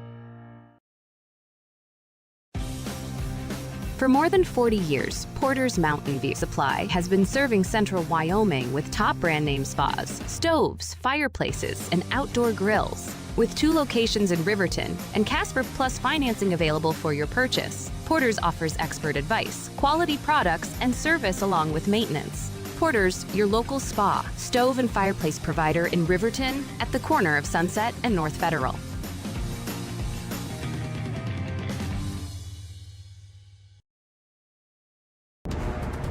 Exploding at 200 miles per hour. Airbags pack a punch. Until age 13, stay buckled up in the back seat. Buckle up, Wyoming. It's the law. Arapahoe First is proud to support all Fremont County athletes. Just like the hard work you put into every game, we're here for tribal and non-tribal members alike. Wishing every athlete a season of strength and success. Call 307-463-4185 to discover what Arapahoe First can do for you. Grand Altitude Federal Credit Union is more than a place to bank. It's a partner in every financial journey. From checking and savings to auto loans and mortgages, they give members the tools to move forward. Known for local service and decisions made right here in Wyoming, their team offers trusted guidance every step of the way. Proud supporters of all Wyoming sports teams, they're as committed to the community as they are to their members. Grand Altitude Federal Credit Union. Your money, your goals, your altitude. If you're planning home improvement projects, look no further than Valley Lumber. They provide nothing but the best from lumber, power tools, hardware, paint, plumbing supplies. If you need it, they have it. Valley Lumber at 290 North 2nd Street in Lander. Warm Valley Health in Fort Washakie is a full-service medical provider. With integrated care teams, you're always able to reach someone in your medical team. Warm Valley Health provides primary care, nephrology, podiatry, optometry, pharmaceutical, along with other services. New to Warm Valley is pediatrics and OB care. Walk-ins are welcome. That's Warm Valley Health, located at 29 Black Coal Drive in Fort Washakie. Call today, 307-332-7300. Down! Set! Midway! Midway! Midway! Come to Midway Auto and RV and score big when buying a car, truck, or SUV. Every vehicle goes through a 100-point inspection, and every vehicle comes with a warranty. Our Super Bowl is giving our customers the friendliest service, the easiest buying process, and the best deal possible. Treat Midway like the home team. We always make the best play for our customers. Come experience the Midway difference, where you're not just a customer, you're part of the Midway family.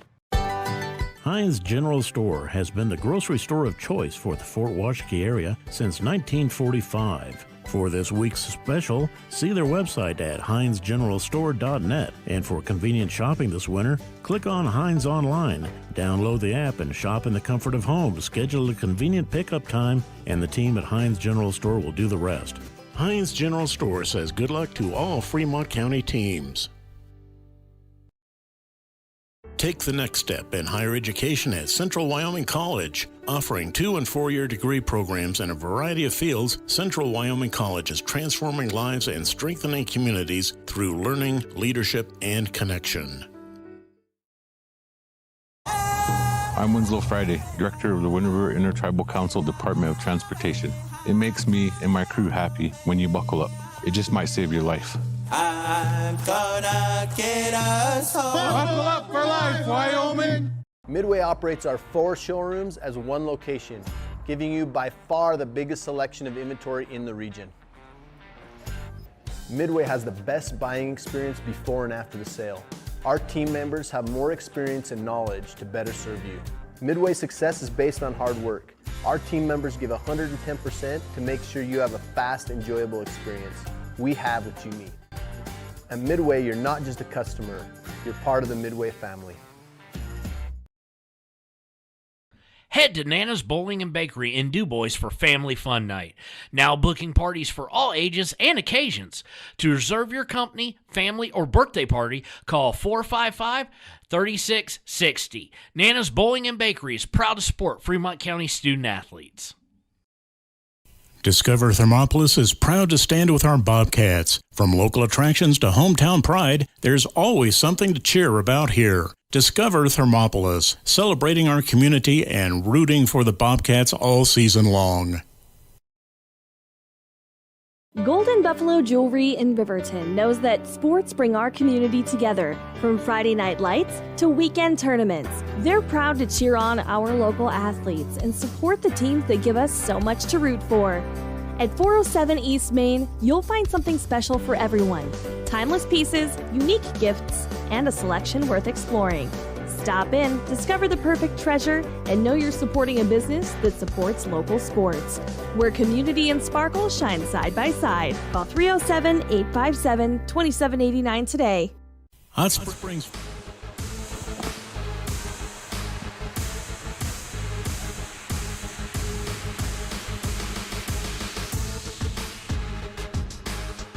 And welcome back to Wyoming Today's coverage of Riverton High School soccer.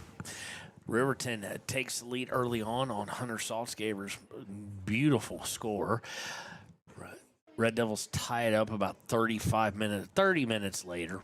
And then, of course, the youngster, Drake Hughes, coming in. Actually, the whole reason he came in at that point was because Colby Brink's yellow card came in for him and buries a beautiful pass from Kinsler into the back of the net. And that's where we are at Riverton, 2-1 over the Red Devils.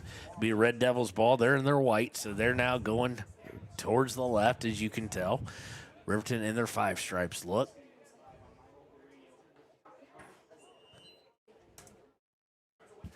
And we are underway. Evanston kicks it back, then kicks it forward like everybody does. I don't get why not come up more control, but Riverton comes away with a Saltzgaver, just a bad pass, a little bit off target for Romero.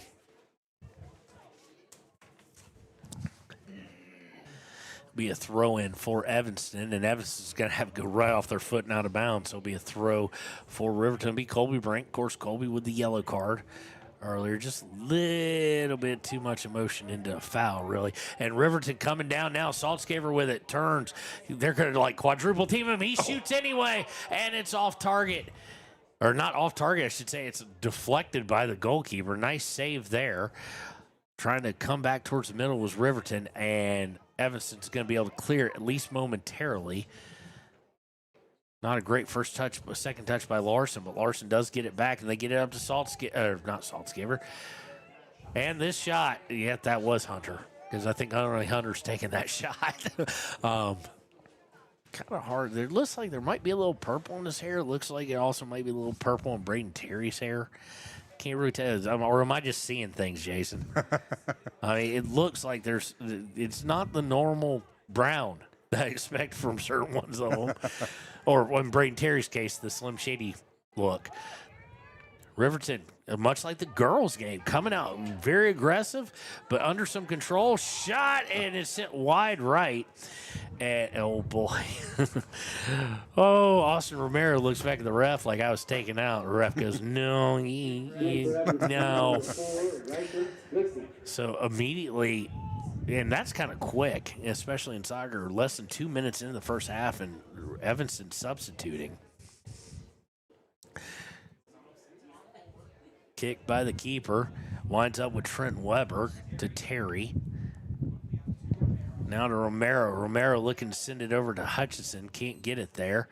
But Romero comes in, and we've got a handball, actually, against Evanston. So let's see where the free kick is going to set up. They're saying it's right where it happened, or right where the ball was. I thought they were saying it was further up. Kick going to be taken by, guess who? Braden Terry. Terry sending it. Bounces low and not able to get on it is Kinsler. And it'll be a goal kick. Just bounce, took a little bit too high a pass. Hutchinson tried to get ahead on it, and then Kinsler tried to get something, anything he could on it. But just the angle was gone, and it was headed over the inline. It'll be a goal kick. Intercepted originally by Saltzgaver. Hutchinson Kinsler more playing the body of the defender than the ball, because the ball went past the defender and Kinsler did not realize it. Picked up by keeper will be a punt. Easily clearing past the 50.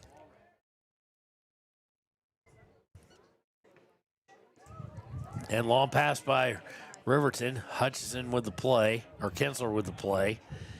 Kinsler trying to get through, cannot. Colby Brink coming up to play it, taps it forward to Romero. Romero overruns it, taken away by Evanston. Evanston now working down the near side. Good job by Colby Brink to take it away. Colby Brink trying to get it to Gantenbein, and it's going to be sent over the inline. It will be, they're going to say Gantenbein got a foot on it, so it will be a goal kick. I thought, no way. That's going to be a corner. I'm not 100% that was the correct call. Not 100% correct. It was not, but did not look like it. And the goal kick, second half and keeper's decisions, they just kick it straight out of bounds there. And it'll be a throw-in for Riverton. Riverton trying to get through, and Romero does, looking for the cross. Good job defensively by Evanston to get it off target as it was headed right to Hutchison and Kinsler. And here comes Evanston trying to make a move. Weber getting back, as is Heil. Heil able to get a foot on it and gets it cleared out. It'll go out of bounds off Evanston after the touch by Romero. Hits one of the Evanston players and goes out.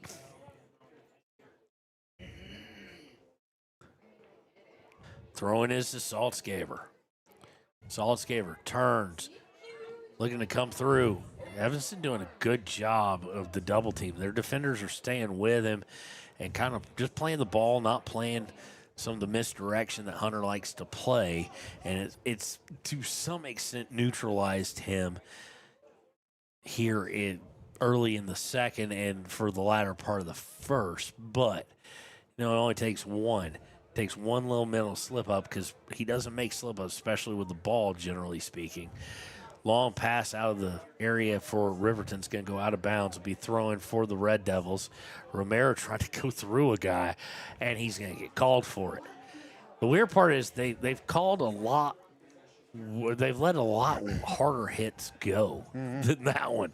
I mean, granted, you saw more that than the girls' game. Yeah, you saw that one from a mile away as Romero was just going to go through him, but he didn't hit him that hard. Evanston passing into the attacking third. Now going to get past Weber, and Landon Hughes thought about coming out, does not. It'll go over the end line. It will be a corner kick.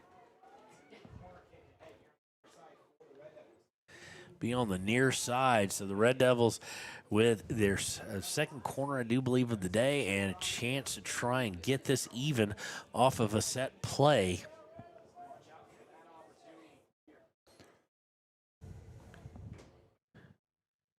Red Devils have it placed. High, going to go decently far outside, past the goal, but hunted down by Evanston. Trying to keep in the zone. Romero now trying to send it forward. Does towards midfield, but no one there for Riverton. Sends it right back and fought for, and this time won by Braden Terry. Terry sends it forward. They're going to have Saltzgaber potentially on a run. Now he has to slow up, so momentum lost. Get over to Romero. Romero, hard first touch, loses control of it. And that one I don't get. I get that he fell down. That's the part I get. I get that he was on the ground. Romero didn't touch him. So, but that kind of comes with a couple. I think Romero's been called for 2 of them. That's going to come, the additional scrutiny, and that's a first. Evanston threw the ball out of bounds, and at no point did it go inbound. It just went down the sideline out of bounds. Romero trying to get it over to Hutchison, cannot. Taken away by Evanston. Evanston trying to get behind things. Nice little save there, but it's only temporary. Shot deflected by Riverton. Riverton now cleared out, and Kinsler's going to have a chance to run into it. He does. He's got a little bit of help. Blake Gamble on the right, Saltzgaber in the center. He's going to try and send it, and just not enough on it. Didn't get it off the ground either, so it's just a slow little worm burner, and it's easily eaten by the keeper. But showed some great speed because, much like Hunter, when he's dribbling, he does not lose a lot of speed. Some guys lose a step. These guys don't. Sent towards the box, and they're going to call offsides, I guess, against Kinsler because he's the furthest one back. I thought he was safe, but they say no. And I think the daughter of the PA announcer agrees with me on that, so I'm going to chalk that up as a win.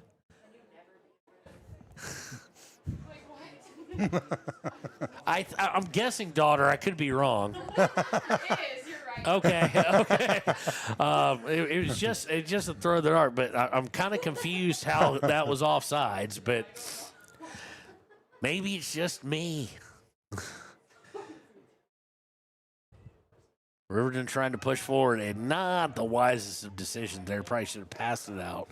Evanston takes it away, but Riverton got it. Oh, okay, so how is that a call on Romero earlier? That's not. We just nearly killed a guy. Oh! And Evanston's coaching staff furious at the Evanston players, quite honestly, because it would have been a potentially loose ball, they were thinking, and nobody for Evanston seemed to give a rat. Because of shoving it over and having to do so, it will be a corner kick for Evanston. Evanston with another chance at a set play, this time from the far side. As we are now 25% of the way through the second half. Under 30 to play. Here is the corner. This one looks a lot prettier, at least, and it's a little bit of chaos, getting it somewhat out of danger, but not completely. And now Riverton will clear it out towards midfield and at least get a bit of a reset. Sent forward. Saltzgaver not going to give full effort because it's going to go out of bounds long before he could get to it, conserve the energy.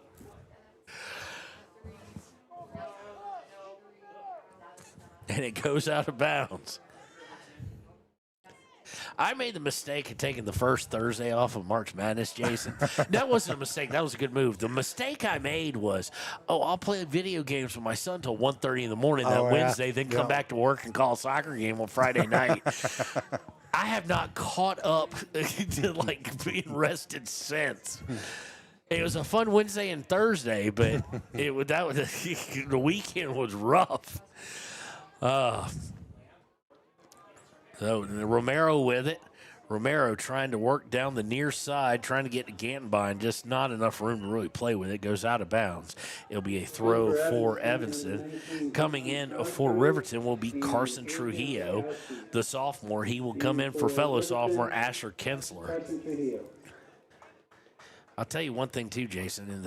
This team's going to have a chance to do some good things this year. Mm-hmm. But with all this play these sophomores get, and the one thing they all seemingly have is strong legs and speed. Yeah.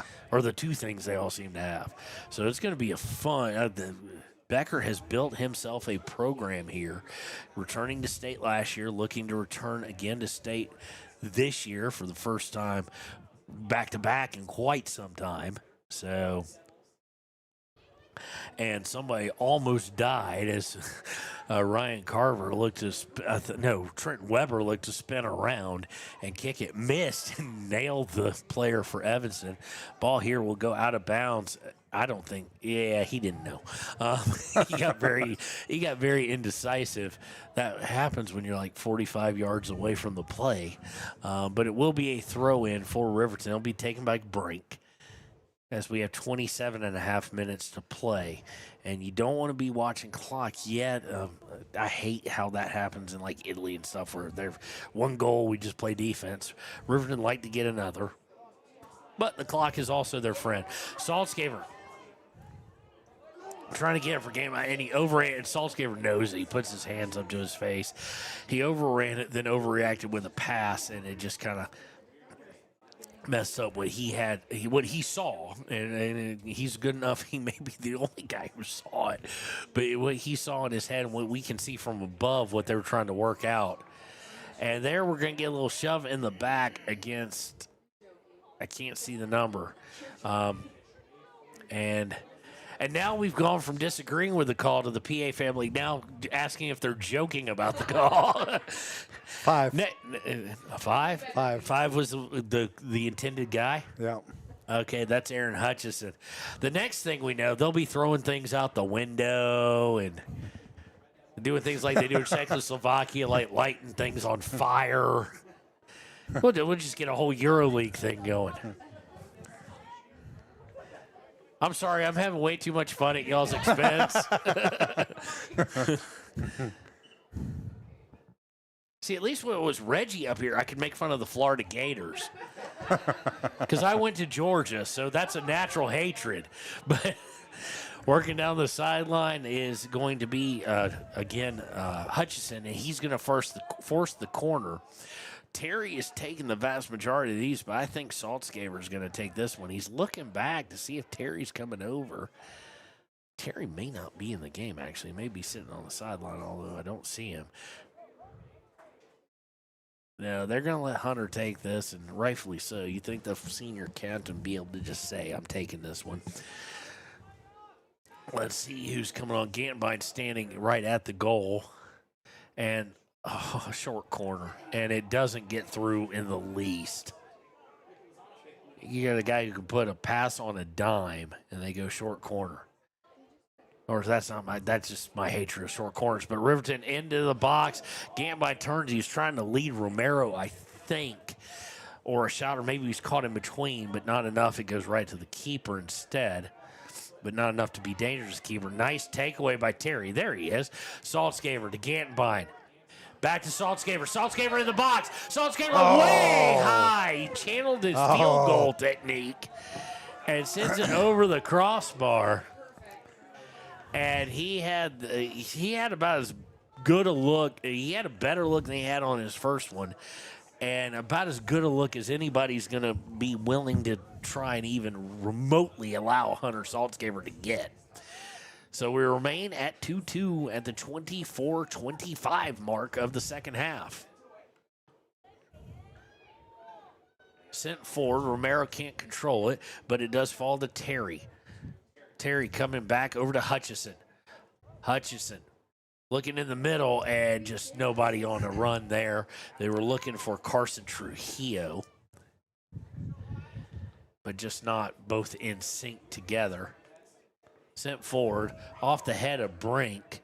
Goes about 20 feet in the air, and now fought for and won, at least temporarily, as Larson trying to take it away from Evanston. Larson does take it away from Evanston.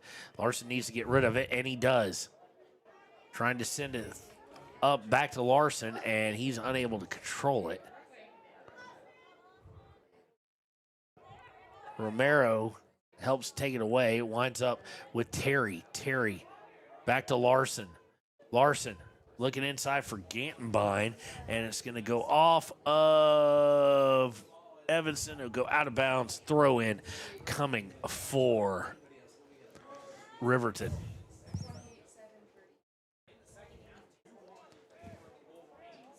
For those of y'all paying attention but wondering about other scores, the Purdue Boilermakers up 39-35 at halftime over Texas in the Sweet 16. Nebraska with 1:56 left in the first as the Evanston goalkeeper cleans up, is up on Iowa 41-38. So that is your score. Of course, tomorrow is opening day. They're calling it tonight. No, it's not. But it's opening day, and of course you can catch the Rockies on a 99.1 KWYW as they will be facing the Miami Marlins. It will be at 5:10 tomorrow on 99.1 KWYW. Pre-game will start probably around 4:30. So that will be Miami Marlins and Colorado Rockies on 99.1 KWYW tomorrow night at 5:10. Riverton looking to cross. Gantenbein. Oh! Not sure he fully kind of knew it was coming to him. Now it falls to Saltzgaver into the box. Garnered up by the keeper. And, boy.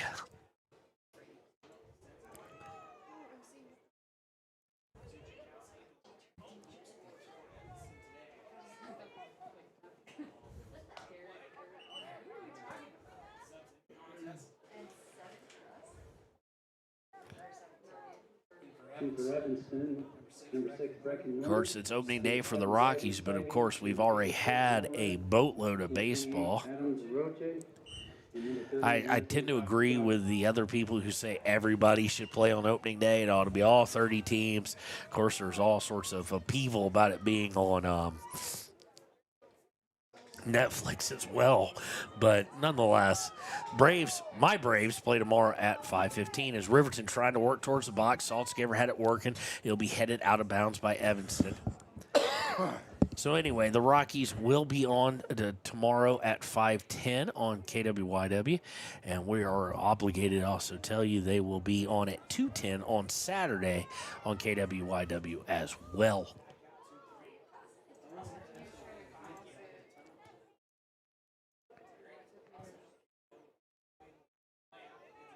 Evanston really has had a hard time getting much forward. They've had some opportunities on the two corners. Here as we approach the midway point through the half, Riverton still leading 2-1. Riverton's had their chances to get up 3-1. A couple of good looks, including one just open net look, or two, I should say. Two open net looks, one for Hunter Saltzgaber. And here Camden Hiles is going to have to send it out of bounds as Evanston trying to work forward. Throw in is just over the head. And Colby Brink going to try and guard it. He does a good job of it. And we have a card against Evanston. I think that's kind of weak between you and I, audience, but I think he did get a little aggressive trying to keep him from shielding him, but as we have a whistle now to stop the clock, they'll have to substitute. But I'm not sure that – I don't know. The PA guy knows more about soccer than I do. So I just don't see that as a cardable offense. But we also don't know, Jason, if maybe some words have been said throughout the game between players and things of that nature. Don't really know. So – We'll leave it to the officials. So both teams have had a yellow. Oh, Kinsler did not think that ball was getting through and led up as it did get through. And you can't really blame him because he wants to be, if it doesn't get through, ready for another run and not being offsides. It's just had to go through like 3 legs to get there.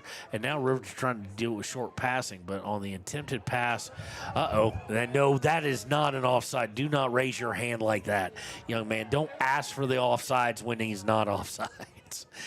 I just don't like that at all. They were trying to whistle that Riverton was offsides. They were not. They did not draw the whistle. They were looking to get against Trujillo. And now we're going to have a foul against Riverton with a free kick as we're 18:35 left. Riverton clinging to the narrowest of margins.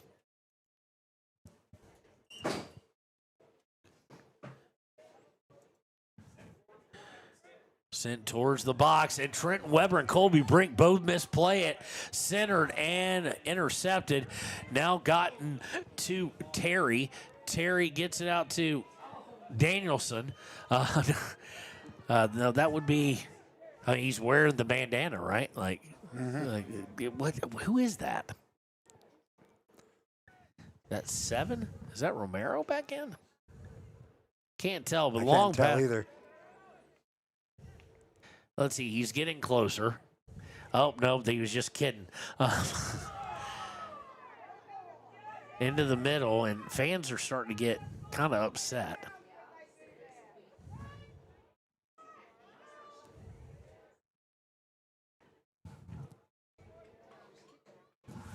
It's 8 or 9. If it's 8, it's Gabe Cooper. Looks like 8. Gabe Cooper checked in.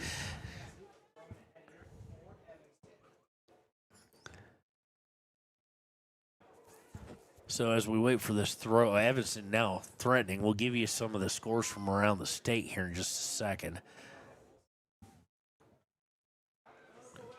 Throw-in's going to go over the inline. It will be a corner kick. So while we're taking that, this past Tuesday, in boys, this is in boys, number 5 Thunder Basement 4, Cheyenne East 0. Out of state-wise, it was Scottsbluff, Nebraska, pounding Cheyenne South 9-2. Today, of course, we've got Evanston and Riverton, which is right now, Star Valley at Rock Springs, and Class 3A. Worland is at Lander, currently playing. I will try and get you a score on that one. I'm going to get you a girl's score as well.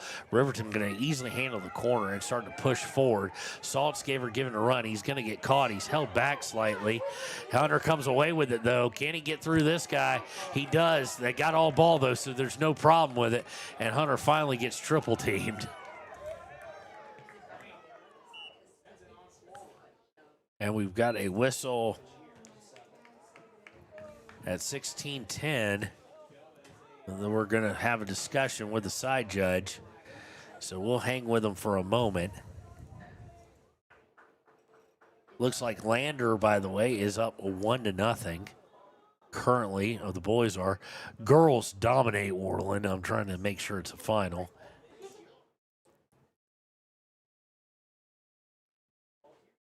Looks like it ended 6-1. And I'm not quite sure what we were doing there. Someone found it funny, though. And they're just, okay. Why not? The ref just tosses the ball out. Live ball.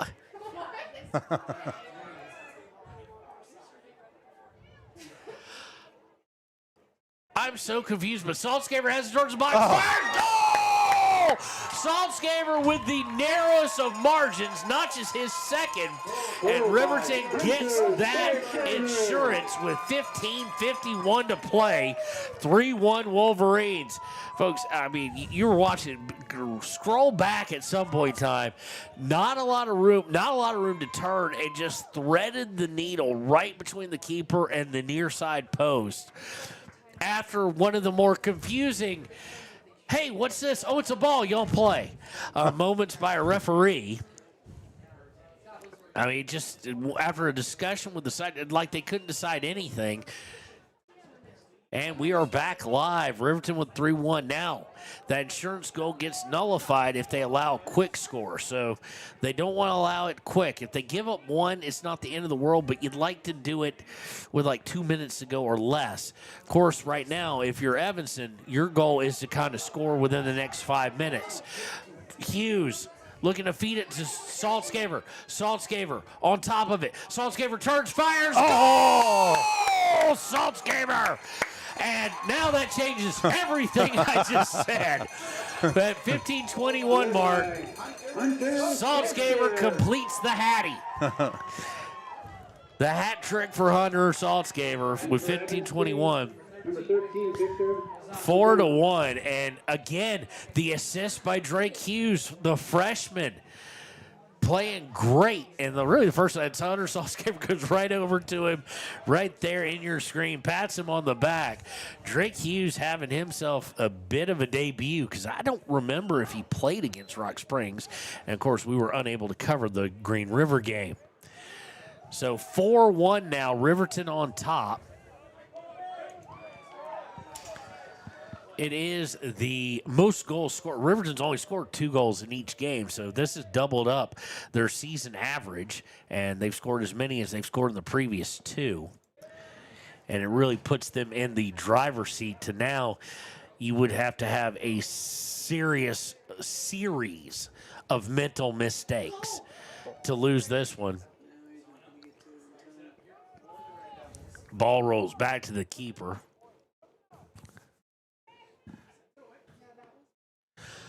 Punt it out. No, don't give up a quick one. Trent Weber trying to keep it out. Evanston now in a movement, but it goes moving kind of quickly, which also means there may be some breakaway opportunities for Hunter Saltzgaber, but also, dare I say, the freshman Drake Hughes. Throw in by Evanston is going to be sent out of bounds by Brink.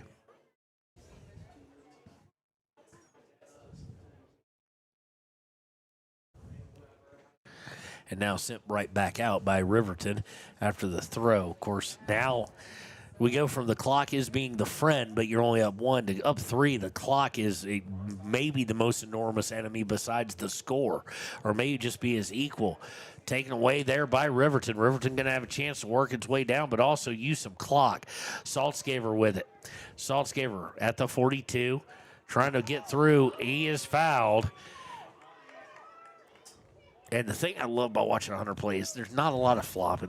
He'll draw a foul where he can, but it's a lot of just he'll play through it. He finds Drake Hughes. Oh, Drake Hughes unable to keep the first tap, and it's almost like he's trying to return the favor there after Drake Hughes' great pass to him. So it will go over the end line. Yep, it will be, I think. No, it won't be over the end line. It will be a throw-in. They're going to bring Colby Brink all the way up for a throw. as we approach 13 minutes to play. Throw-in is into the box to Saltzgaver. Saltzgaver turns, trying to center it, has it taken away and sent out. Weber pinches up, gets up to Kinsler. Kinsler, shot. No, and there's nobody there to help him with the rebound. And it's going to go over the end. Did it go over the end line? No, it did not. It just looked like because the keeper just kind of gave completely up on getting to it. Maybe he's called off, though. Evanston looking to turn, and we get a foul called against Gabe Cooper, I do believe.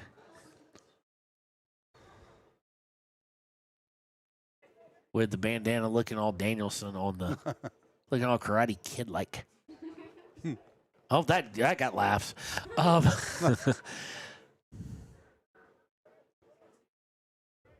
They try and feed it.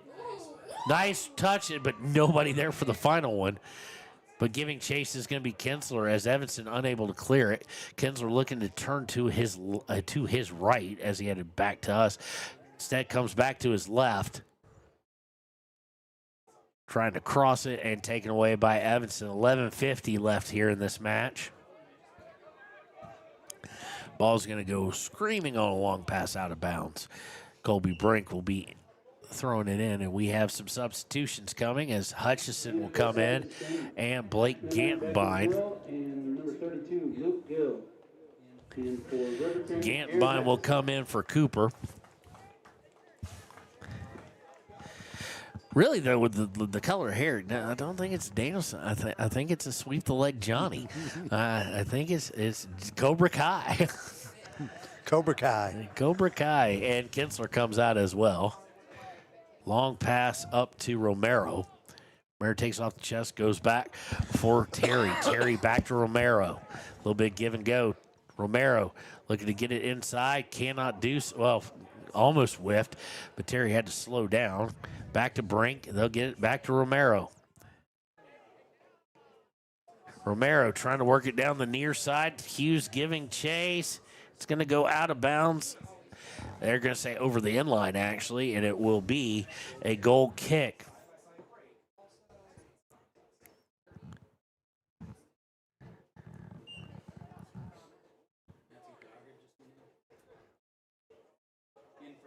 Evanston, Matthew Gogger.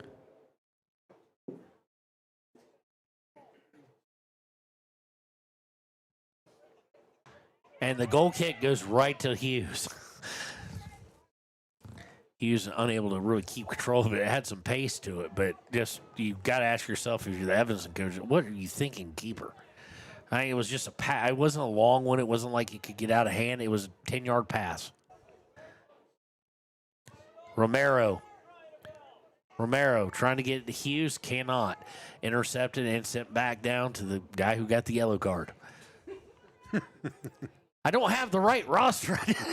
I have to remember him somehow. He's the guy who got the yellow card. For something that I don't think was yellow worthy. Landon Hughes have to Landon, as a goalie coach, you either come out or you don't.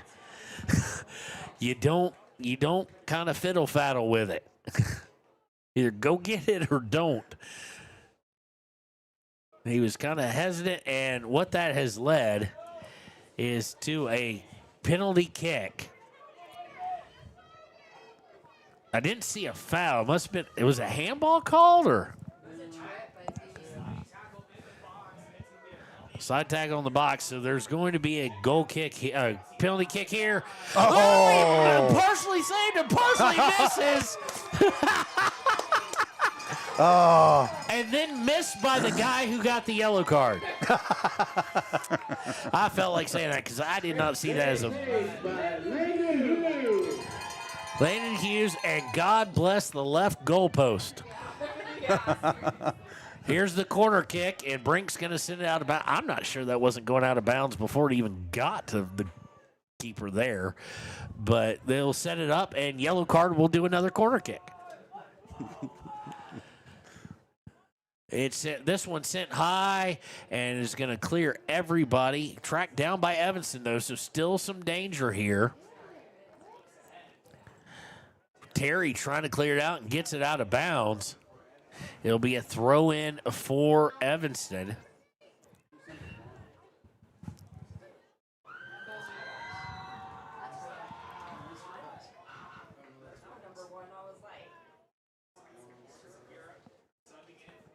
Okay, that's it's an interesting substitution. Not sure. It does look like number 2, the goalkeeper for Evanston's kind of holding his right arm. Kind of funny. Came off with it against his chest. Now he's letting it down. But they're going to substitute keepers here with 7:40 to play, which is a unique time to do it. We're rejoined in the box by celebrity Max Mills. It seems like the wind's worse in here by the window than it is outside. Saltzgaver with it now. Let's see what he's got left in the tank. And he's sending it forward and wanting to get Hughes, but way too much, as if he was trying to answer me on what he has left. He just sends it screaming downfield. I don't mean necessarily what he has left physically. He has played the entire game, but also what he's looking to do now for one. He's a very unselfish player, but he's one of those best players, got to be best players. He knows when to be selfish and when not to. And so now will he try and get the confidence up of the other team? Because I can't tell y'all how excited he was about this senior year and how nervous he was when he sustained that collarbone injury about whether or not at first he'd be able to get back in time. Now, that was answered fairly quickly, but the worry for me even was, would he miss soccer season? Not that he's not important for football, but we know his favorite sport. And you figure he wants to play his senior year, especially with what they've been able to build up to, quite frankly. Evanston working on the sideline, now sent out of bounds by Romero as we tick, close to 6 minutes to play. Riverton firmly in hand with the result, assuming no huge mental lapses, and I don't think they'll have it. I think they might be able to have one and get it to 4-2. I don't think they'd have another, or at least another one out of 2, and then Evanston get lucky and get another one. Going to have some substitutions going on here for Evanston. Throw in. Brink steps in front of it, but goes right back to Evanston. Nice header there by Weber to keep it from getting behind him. Evanston looking to move forward, but it goes right to Weber again. Weber settles it down, gets to Romero. Romero trying to work the sideline, cannot. The first touches have been either perfect for him off the chest or a little bit too hard all day long. There's been nothing that's been short. It's always been too hard, and that's kind of what you like it to be. And that's a beautiful ball to get it downfield and let that clock just tick. Goes all the way down. Saltzgaver wants to push up. Let's keep things down here.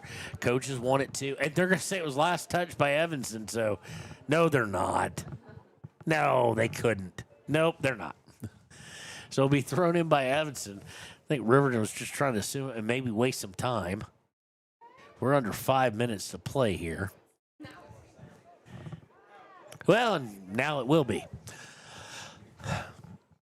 Goes 10 feet. Evanston sends it out of bounds. Throw-in will be by Colby Brink. Brink into Saltzgaver. And now let's see what he has planned. Trying to go through 4 guys, does so. Oh, there's just nobody there. There's a beautiful little lead behind.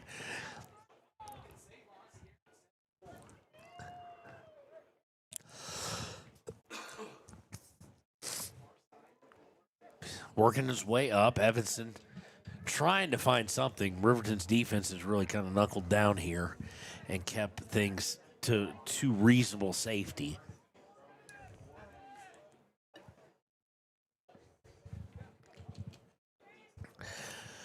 Throw in by Evanston, headed once by by Terry. Terry with it now, goes over to Hutchison. Hutchison has that speed. Hutchison, trying to get it to Saltzgaver and then gets tripped up from behind. No call. We're probably okay with that. Just keep the clock moving, keep the ball down here. Over on the corner, looking back out for Saltzgaver. Saltzgaver trying to get it to, he might be called for that, Trujillo, and he is. And that's a yellow against Trujillo.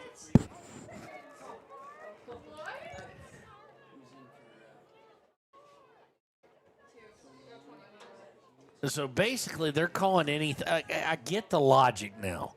Anything that's just in the back to free up. He's going to yellow card. So 3 yellow cards given now. One to Brink, one to the freshman Hughes, who caps off his kind of premier day with a yellow card. Wear it like a badge of honor. And then yellow card himself from Evanston. So foul there against Riverton. They're going to get a free kick out of it, but we've got 2:30 to play and a 3-goal lead. Somehow that makes it past 90% of the Evanston players, and Saltzgaber's going to want to come away with it. Now, let's see what he tries to do here. May just be a clock thing. Yeah, he's just going back and forth, kind of making someone look bad. Tries to get to Hughes. It'll go out of bounds. Last touch by Hughes. It'll be a throw-in for Evanston as we hit 2 minutes. So a reminder, we'll have a quick click it or ticket postgame show after today. And then, Jason, the next time we'll be here 2 weeks from today. 2 weeks, yeah. For number 1 Jackson. Mind you, number 1 in both. So it'll be number 1 Jackson versus the number 4 Lady Wolverines. And the number 1 Jackson against what will be the 2-1 Riverton Wolverines. So number 1 is coming to Collin in 2 weeks. So you do wonder what I know that the Riverton Lady Wolverines are headed down to a camp for about 3 days with Colorado MLS stars and coaches. Not sure what the Wolverines are headed to do, but for the Lady Wolverines, you're 3-0, and you kind of don't want to lose that momentum because you got 2-week break. I don't know what Jackson has. I don't know. Maybe Jackson plays on that Tuesday. But number 1 Jackson coming to town should be a good one as we have 1 minute left. Looking to go into the box, Landon Hughes is just going to pick it right up with 50 seconds to play.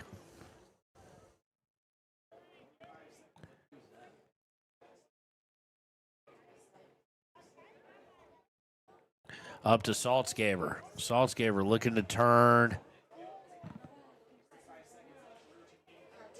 Over for Hughes. Hughes unable to play that one.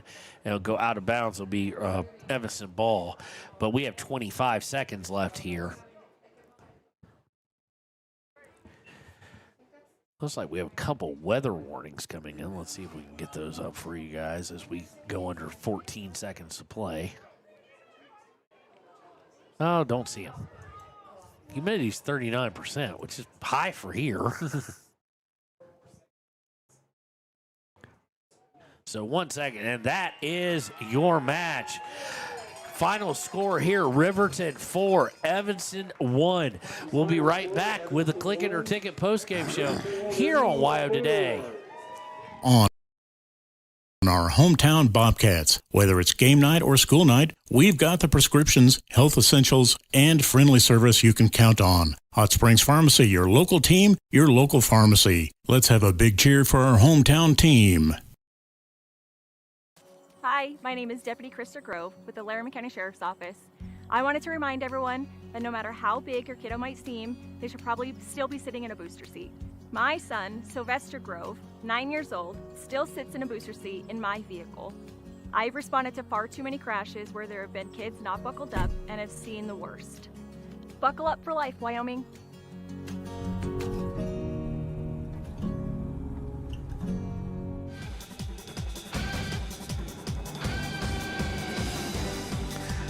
And welcome back to the Click It or Ticket postgame show. We're going to wrap things up. Riverton wins 4-1. Our Papa Murphy's player of the game, I know this will shock everybody, is going to be Hunter Saltzgaber, who finishes with the hat trick. He is their player of the game. Finishes with 3 goals. All 3 of them somewhat works of beauty there, Jason. Mm-hmm. And then our Gatorade Good Sport / great effort of the game, we got to give it, I think, to the freshman. Drake Hughes. Drake Hughes comes in, gets a goal, gets the. Let's be real here. The fun part about it, the game-winning goal. Yeah. He gave him the goal that put him up 2-1 on a beautiful pass by Asher Kinsler. That cannot be underestimated. And then he wound up getting an assist as well on Hunter's. I do believe that was Hunter's second goal that he hit him with the assist. Might have been the I think it was the second goal by Hunter that he hit him with the assist. So just what a day. And then on top of it, to get some street cred, he gets the yellow card late in the game. Then he was known as yellow card for the rest of the game. No, yellow card was the Evanston guy. Oh, okay. Drake Hughes. We do have two that we'll have to watch next game, I do believe, so they don't have back-to-back games with yellow cards. That'd be Colby Brink and Drake Hughes, as they both get yellows. And it's kind of funky how back-to-back. I'm not sure how it works this early. This is a conference game. So now what happens, Jason, is we take 2 weeks off. Yeah. It's weird. It's like it's kind of like basketball if you think about it. We get those preseason, we go to like Flaming Gorge, and then Christmas we don't play for 2 weeks until we go to Cheyenne. Yep. 2 weeks it's off, like, hey, we get all into it and then stop. Yep. Get 2 weeks break and then and then it's back at it. 2.5 months of just the grind. Yeah. Soccer, a little bit like that. We've got spring break, and they don't play early in the week, so the next game is going to be April 9th, and that will be against Jackson. As you heard us saying towards the end of the game, Jackson number 1 on the girls' side, number 1 on the boys' side. So we've got number 1 coming here. So get on out here on that Thursday night. And then on Saturday at 12 and 2, we'll bring you Star Valley, who will be coming here as well. So, well, Jason, how was your first soccer game ever filming it? It was pretty good. I mean, my first soccer game ever, but it was pretty good. And well, we have a whole season of next month in May to, kind of get into it. So well, here's the fun part. You kind of got into a rhythm of it in the second half, and now, hey, take 2 weeks off. And then I'll come back and be my first one again. And we're hoping that's on us and not like, for example, the girls. Girls are at 3-0, and so you don't want to see them get cold. They are taking some steps, obviously, to remedy that. So, again, your final here, 4-1 in favor of Riverton. That takes Riverton to 2-1 overall. Takes Evanston to 0-3. For Jason Peterson, this has been Kevin Shields. Thanks to everybody at WYO Today for helping us bring you these games. And we'll see you next time on WYO Today. Life moves fast.